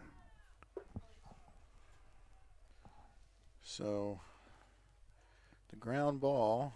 There's the bunt, and it's going to be fouled off. Well, absolutely. This is the bunting situation for sure. So trying to get 2 there, which is the right thing to do. But errors are hurting us again. And we got to change. I got to change this back here. There's going to be the bunt, and that's going to be a nice bunt to the right side. There's Lynn. He will go, and we'll get the out at first base. I got to re-enter Noah Lynn here. So the bunt's successful. The batter is out. It is a sacrifice bunt as Lynn comes over to make the play to Sanchez. So now runners at second and third with 1 gone. And that puts a lot of pressure on the young Jace Griffin with Rivera to the plate. And they're going to intentionally walk Rivera. I like the move. Okay, so now bases are juiced. So it was an intentional walk? Yes. Okay. Intentional walk. And that will bring up. Top of the lineup. No. Let me see here. It says set batter. That's number 10, right? Yeah. That's going to be Hernandez. So that's going to be Hernandez is the sixth batter out of 9. Yeah, that's right. He swings and misses at that one. So now the double play can end the inning. Yep. And they are at double play depth. And I like it. Pitch misses up high. So ball 1. 1 ball, 1 strike, 1 out. Bases are loaded. And first at bat of the game for Hernandez. So this is pressure on him as well. That ball is in the dirt. And they will not be able to advance. Good job hustling by Griffin to cover, and a good job by Lynn to go and get that ball. Got away from him a little bit. Now remember, the Coyotes, they will get to bat regardless of how many, if any, runs come across. There's going to be another ball, so it's going to be ball 3. 3 balls and 1 strike. Jace Griffin, the pitcher. You have runners at every bag. Rivera at first, Mendoza at second base, and Jameson at third. And the hitter is Hernandez. Foul ball, strike 2.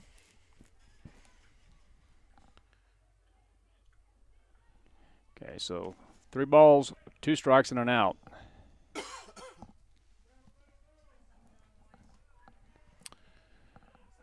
Looking for a strikeout or a ground ball here. And there's the strikeout. Oh. Couldn't hold on to it. Caught a little piece and couldn't hold on to it. All right. And that's, I mean, you know, that's an impossible task to make a catch on a ball that's tipped inside like that. Unless it's just. There's a strikeout. Good job by Jace Griffin.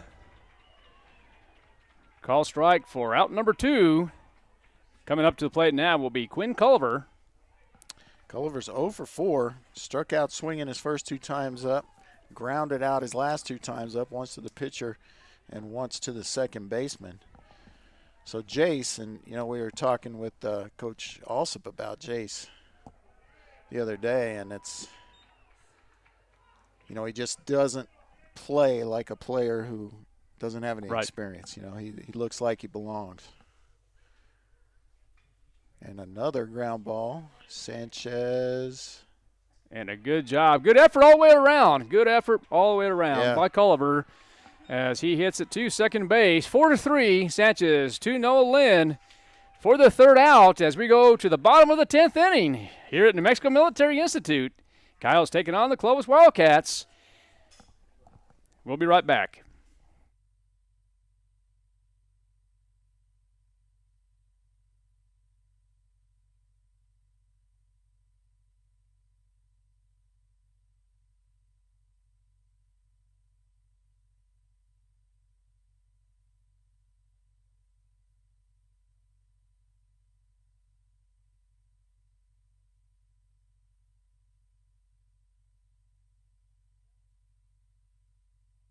Coolest dessert in the desert.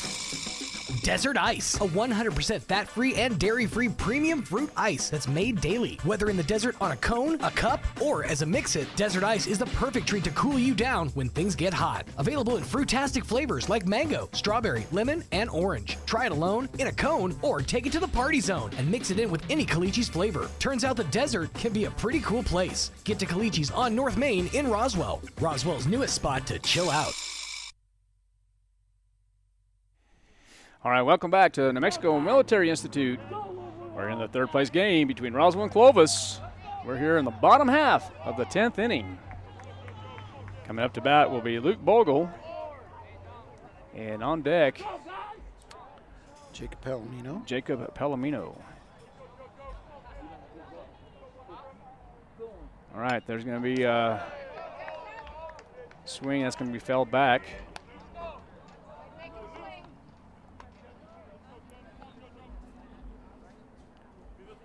For strike 1, 0-1 now.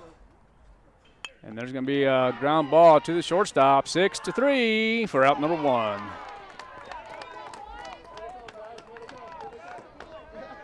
Jimenez, nicely done, scooped it up. Good strong throw over the top of you for out number 1. Now, Jacob Palomino,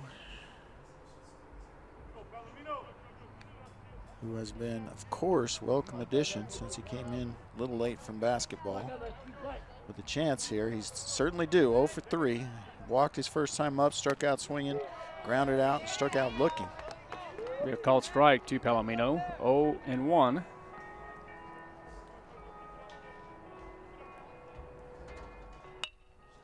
And a ground ball to third base, 5-3 for the second out.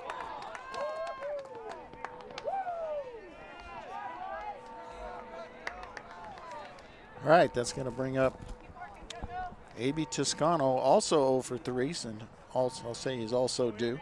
Did have a nice at-bat last time up as he drew the walk. Before that, he struck out looking twice and grounded out to the right side. Hernandez, the pitcher for Clovis. In a full windup, he delivers, and that's going to be a called strike. No, he's actually going to call the inside pitch a ball. All right. So it's going to be ball 1 to A.B. Toscano. And that one's going to be, well, 1-1 the count.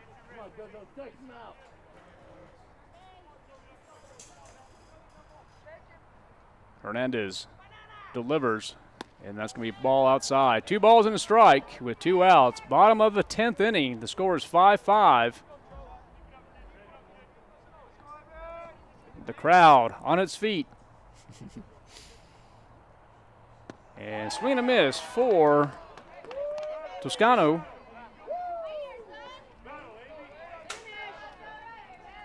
So you have Deuces Wild here for the Roswell Coyotes and A.B. Toscano. Hernandez, full windup as he is getting some direction from his catcher. And there's the pitch, swing and a miss for out number 3. And we will go into the top of the 11th inning.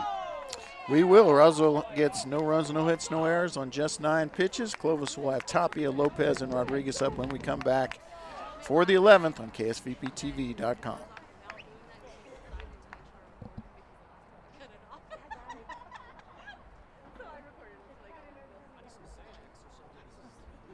The ultimate Wi-Fi experience is now available to you thanks to Smart Home Wi-Fi with Plateau. Get fiber-to-home technology 100 times faster than average household internet speed. Plateau has multiple plans and options to fit your family. With Fast, get true 100 megs per second download and upload speed. With Faster, get true 500 megs of download and upload speeds. And with Fastest, you get 1 gig. Learn more at plateautel.com. Get the speed you need with Plateau. Tried, true, trusted. Every piece of land has a story, written by those who work it. But everyone's story is different.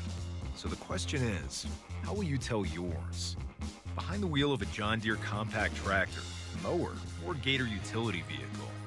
Run with us and start telling your story today. Stop by Pecos Valley Equipment in Artesia and Roswell, or visit us online at pecosvalleyequipment.com. To plant.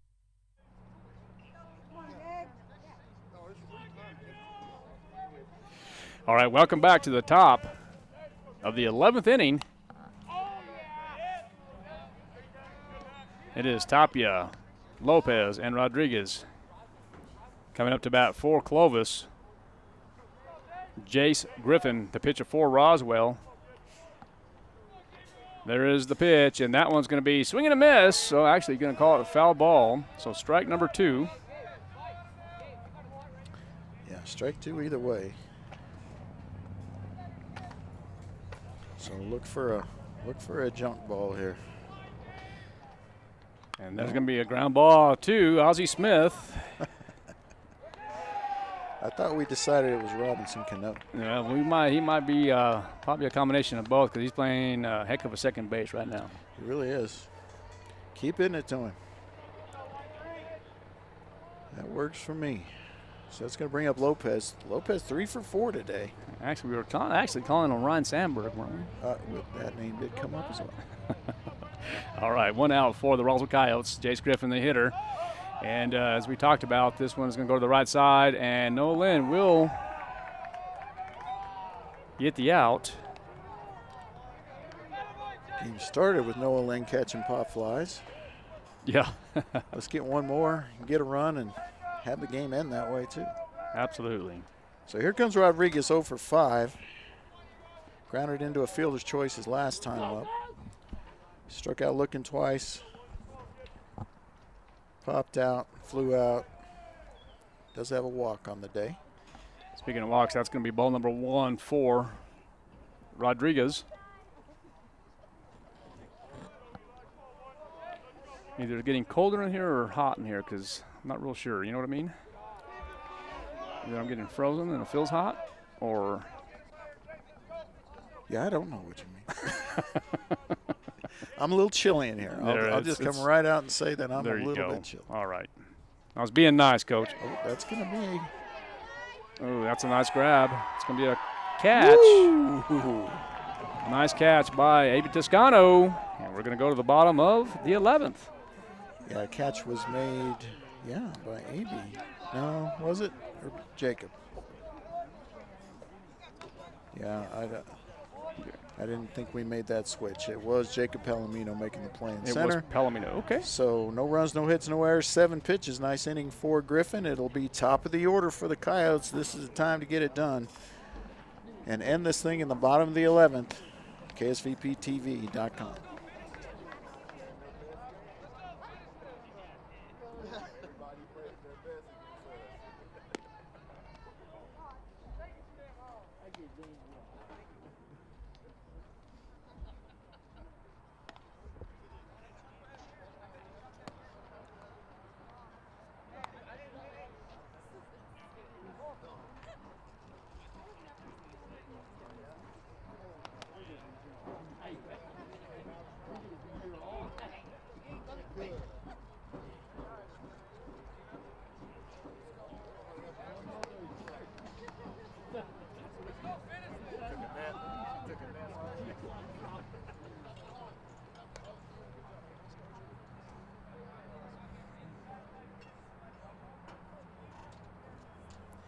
All right, welcome back to New Mexico Military Institute. We're here in the bottom half of the 11th inning.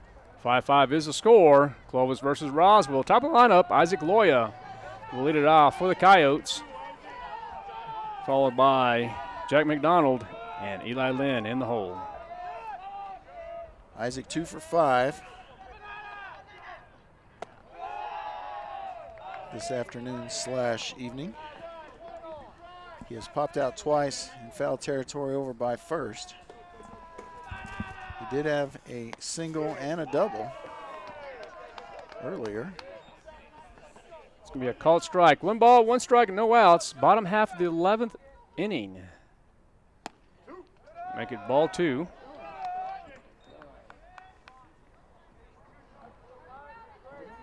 Isaac Loya, the hitter,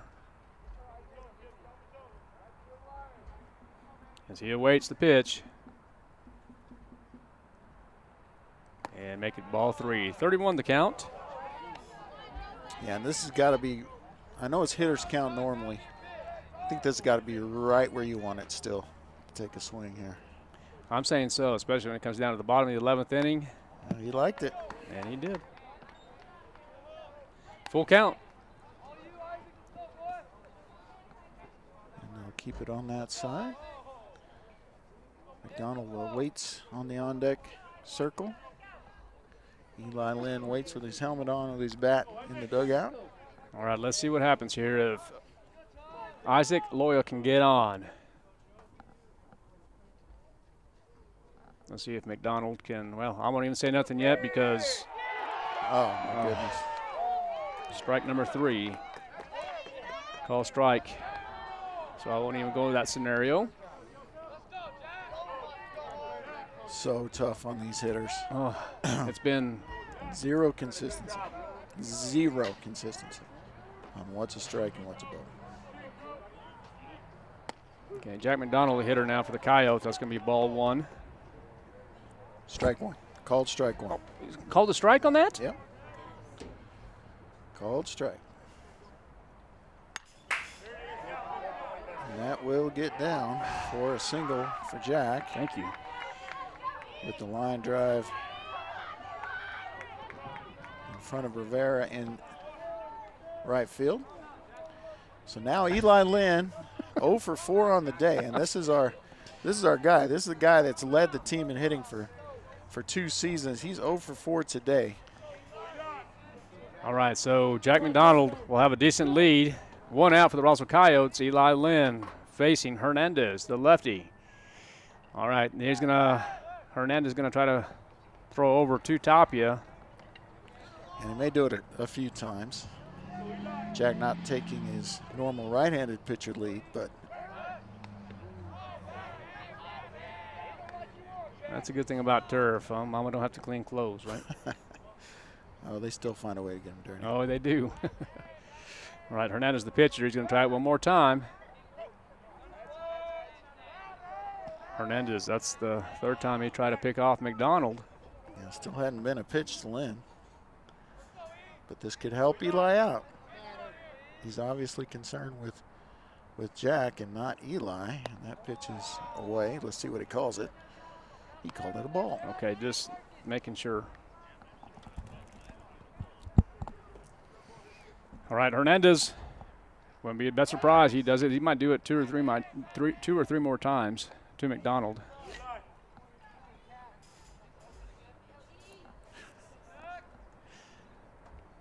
Again.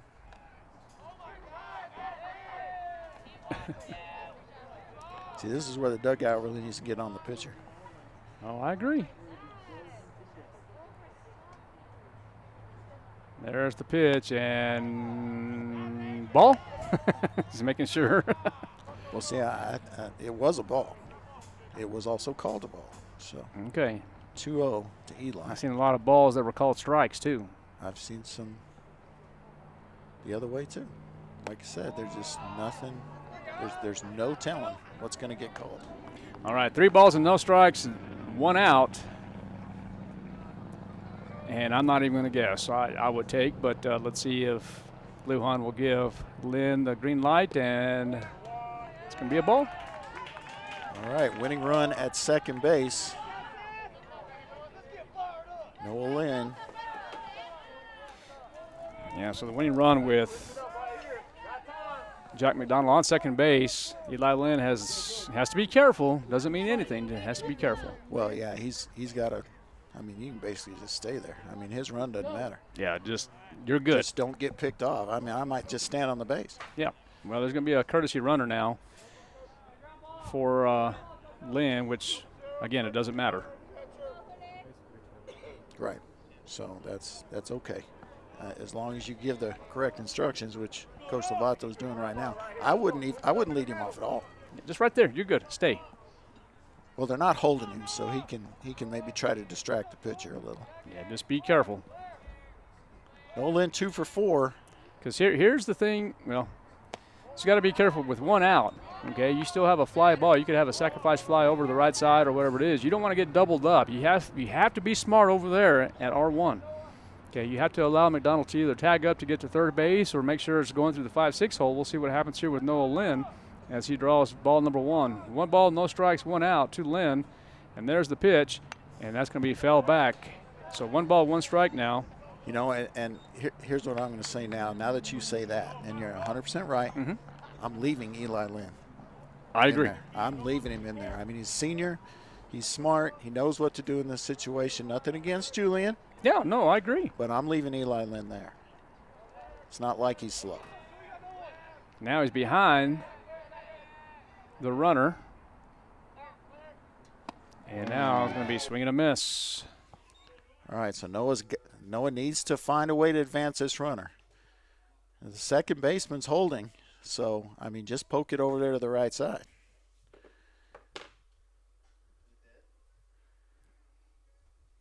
There is some room there. All right, so 1 ball, 2 strikes the count to Noah Lynn as he awaits the pitch from Hernandez. Oh, Jack's going. Oh. That's gutsy there. And it's fouled away. Yeah. I mean, that's aggressive. And I love it. I love it. Yeah, because if he's on third, there's just so many more ways for 90 him feet to away. score Yep. with 1 out. And you know how many ways there is to score from third base, right? Oh, a ton. Yep. At least 10 ways. Oh, there was just no telling. Now, with a better strike zone, that's a great take. Yep. Tonight, that's a very, very dangerous take. Very dangerous. 2 balls, 2 strikes, 1 out to Noah Lynn. And there's going to be a pass ball. Now runners will advance. Now the winning run just 90 feet away. So all you need is Now you put the bat on the ball. Yeah, hit it in the green if you can.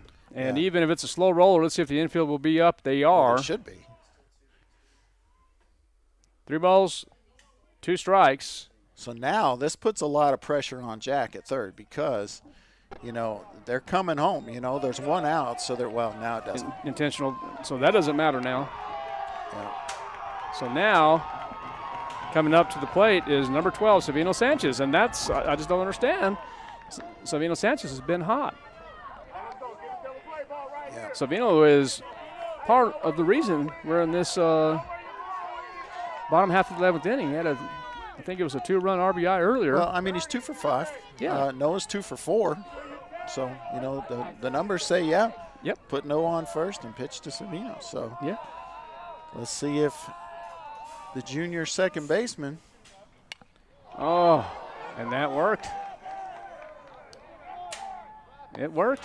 Yeah. And he went for the first pitch. Latter part of the innings, make sure it's something you can drive. You really shouldn't be swinging at the first pitch, I don't think, in that situation. Do you? No, I don't think so. Now, again, I don't know the communication that Sanchez and Lujan had. If any. If any. Yeah. So now it's up to Rico Lujan. Rico is 1 for 4 in the game. A walk, a base hit.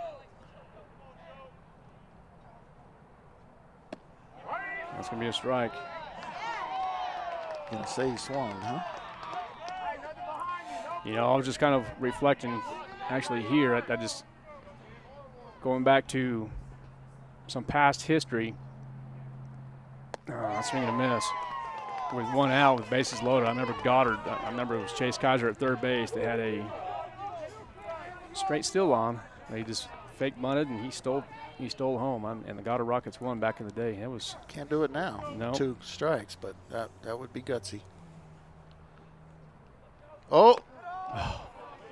Good job by the catcher Garcia as that pitch nearly got away, and you got to think Jack was coming if it did. 1 ball, 2 strikes, 2 outs. Let's see what Lujan can do here. And Lujan will foul that to the third base side. Stay alive up there. Lujan's had a lot of quality at bats this season. He's, you know, maybe towards the bottom of, well, I'd say the middle, batting average, but he's been near the top in quality at bats. So, you know, he's a good guy to have up here. Good guy to have battling, you know, good at making contact with the ball in these situations. So. Sure. It looks like there's going to be a conference between the home plate umpire. I'm not sure what he would be. And Coach Cruz from Clovis. And some last-minute instructions.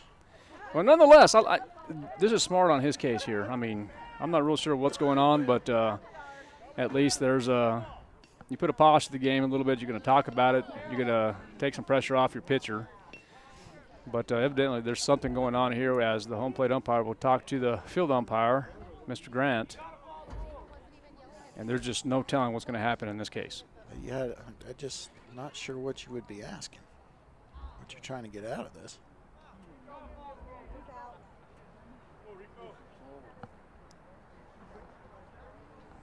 Yeah, I'm not sure either, so.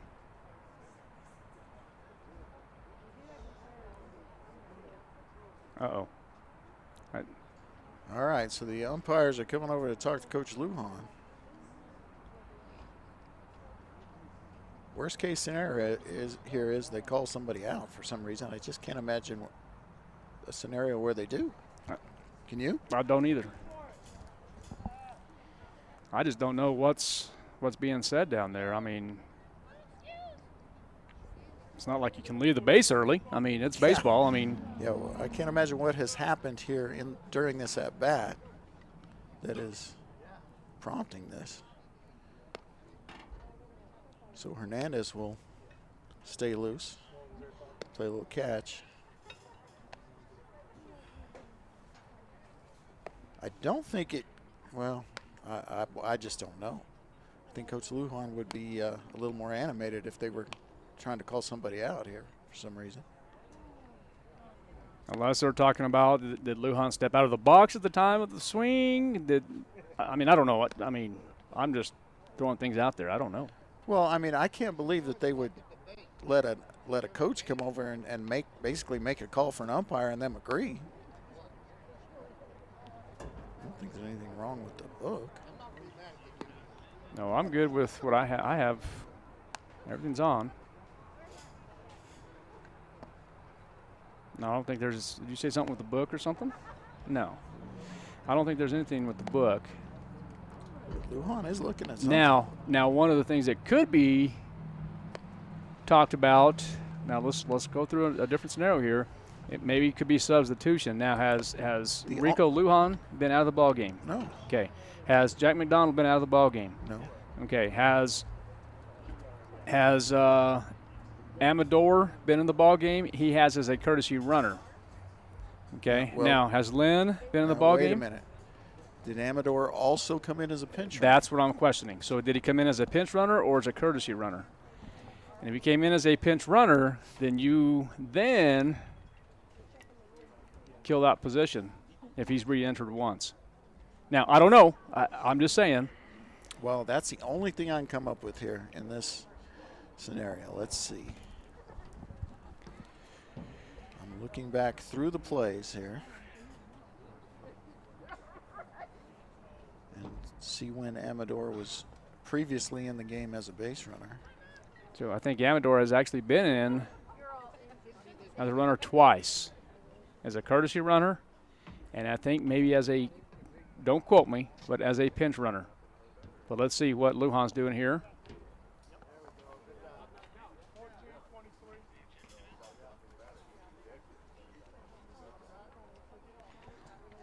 So it looks like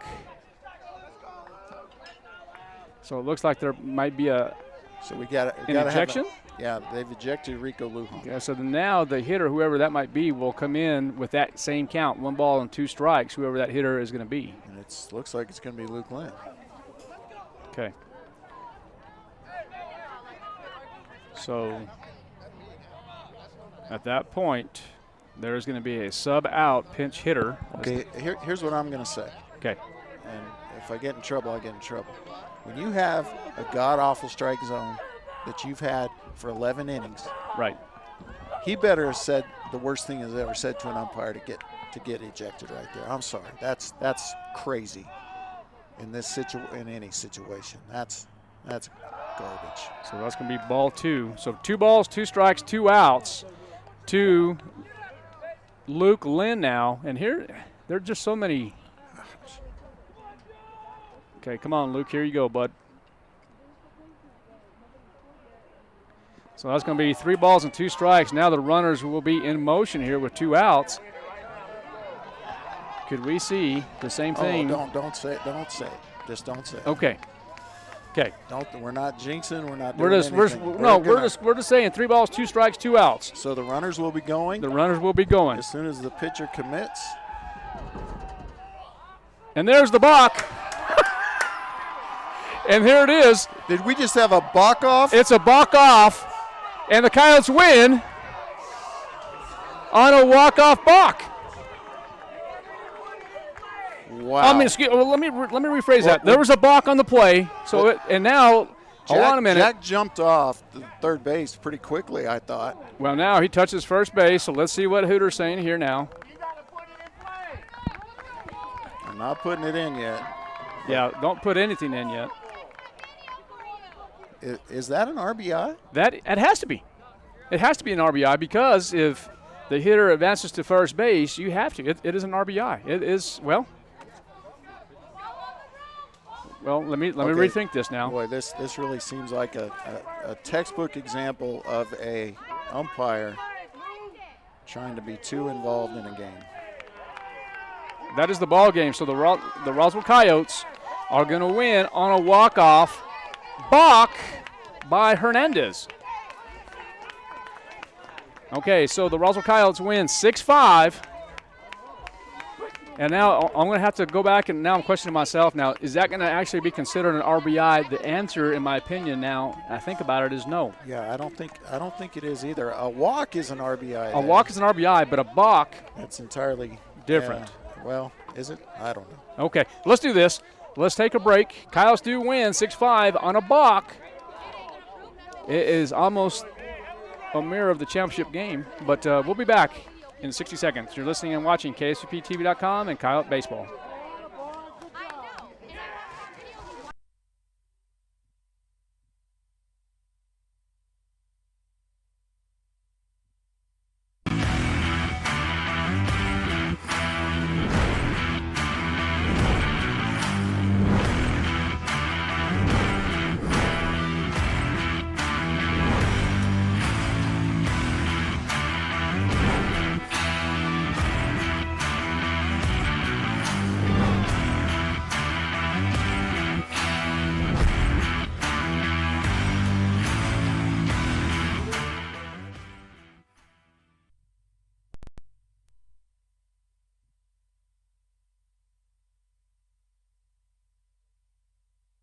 All right, welcome back to Coyote Baseball on KSVPTV.com. A lot of drama, not just in the championship game, but drama here at New Mexico Military Institute. Coyotes win 6-5 on a balk. Yeah, and that's crazy way to end the game, but anyway, Coach. I'm not sure I've ever seen it, to be honest well, with you. Now I think about it, I've been around baseball all my life, and I don't know if I've seen that either, but hey, first things, a lot of things happen. But, Coach, you have some stats for us? I do. All right. First, we'll go pitching stats for Clovis. It was Jameson going 6 2/3, giving up 4 earned runs, 5 total runs, 8 strikeouts, and 4 walks. Then Williams came in for 2/3 of an inning on 1 walk and 2 strikeouts. They ended up with Hernandez. He went 3 1/3. He gets the loss. He gave up 2 hits, 1 run, 1 earned run, and 2 walks and 3 strikeouts. For Clovis, Mendoza had a double. Lopez had 3 total bases. Mendoza also had a sacrifice fly, 3 stolen bases in the game for Clovis by Jameson Rivera and McIntosh. For the Roswell Coyotes, Loya went 4 innings, 6 hits, 5 runs, only 2 of them earned, 5 walks and 4 strikeouts. Palomino also in for 4 innings. He only gave up 2 hits, no runs, 3 walks, 2 strikeouts, and Griffin finished it out. Griffin gets the win. 3 innings pitched, 1 hit, no runs, no errors, so he keeps his ERA for the season at 0. 2 walks and 1 strikeout there. Hitting for the Coyotes, we had 1, 2, 3 players with multiple hits. Isaac Loya was 2 for 6. Jack McDonald 1 for 4. 2 for 4 for Noah Lynn. 2 for 6 for Bino Sanchez. Rico Lujan 1 for 4. RBIs in the game, 1 for Noah, 2 for Bino, 1 for Luke Bogle. A double for Loya. Loya had 3 total bases to lead in that category. Stolen bases by Jack McDonald and Bino Sanchez. And that will do it for the stats in a wild one here in 11 innings. I tell you what, the Roswell Coyotes win in 11 innings on a walk-off balk, 6-5. So the Clovis Wildcats now will drop to 5-4. Their next game will be March 19th at Portales, and that game will start at 5 p.m. And, of course, it looks like that might be just a single game for the Roswell Coyotes. They will improve their record to 3-1 on the year, and will play Alamogordo Tigers on March the 19th, starting at 4:30 and 6:30. That game will be broadcasted live on KSVPTV.com. What a day it's been, partner. Well, we're going to close this out. Safe travels back to your destination. We'll see you next time. And what a day it's been. It's always great to be a Coyote. You guys have a good night. See you next time.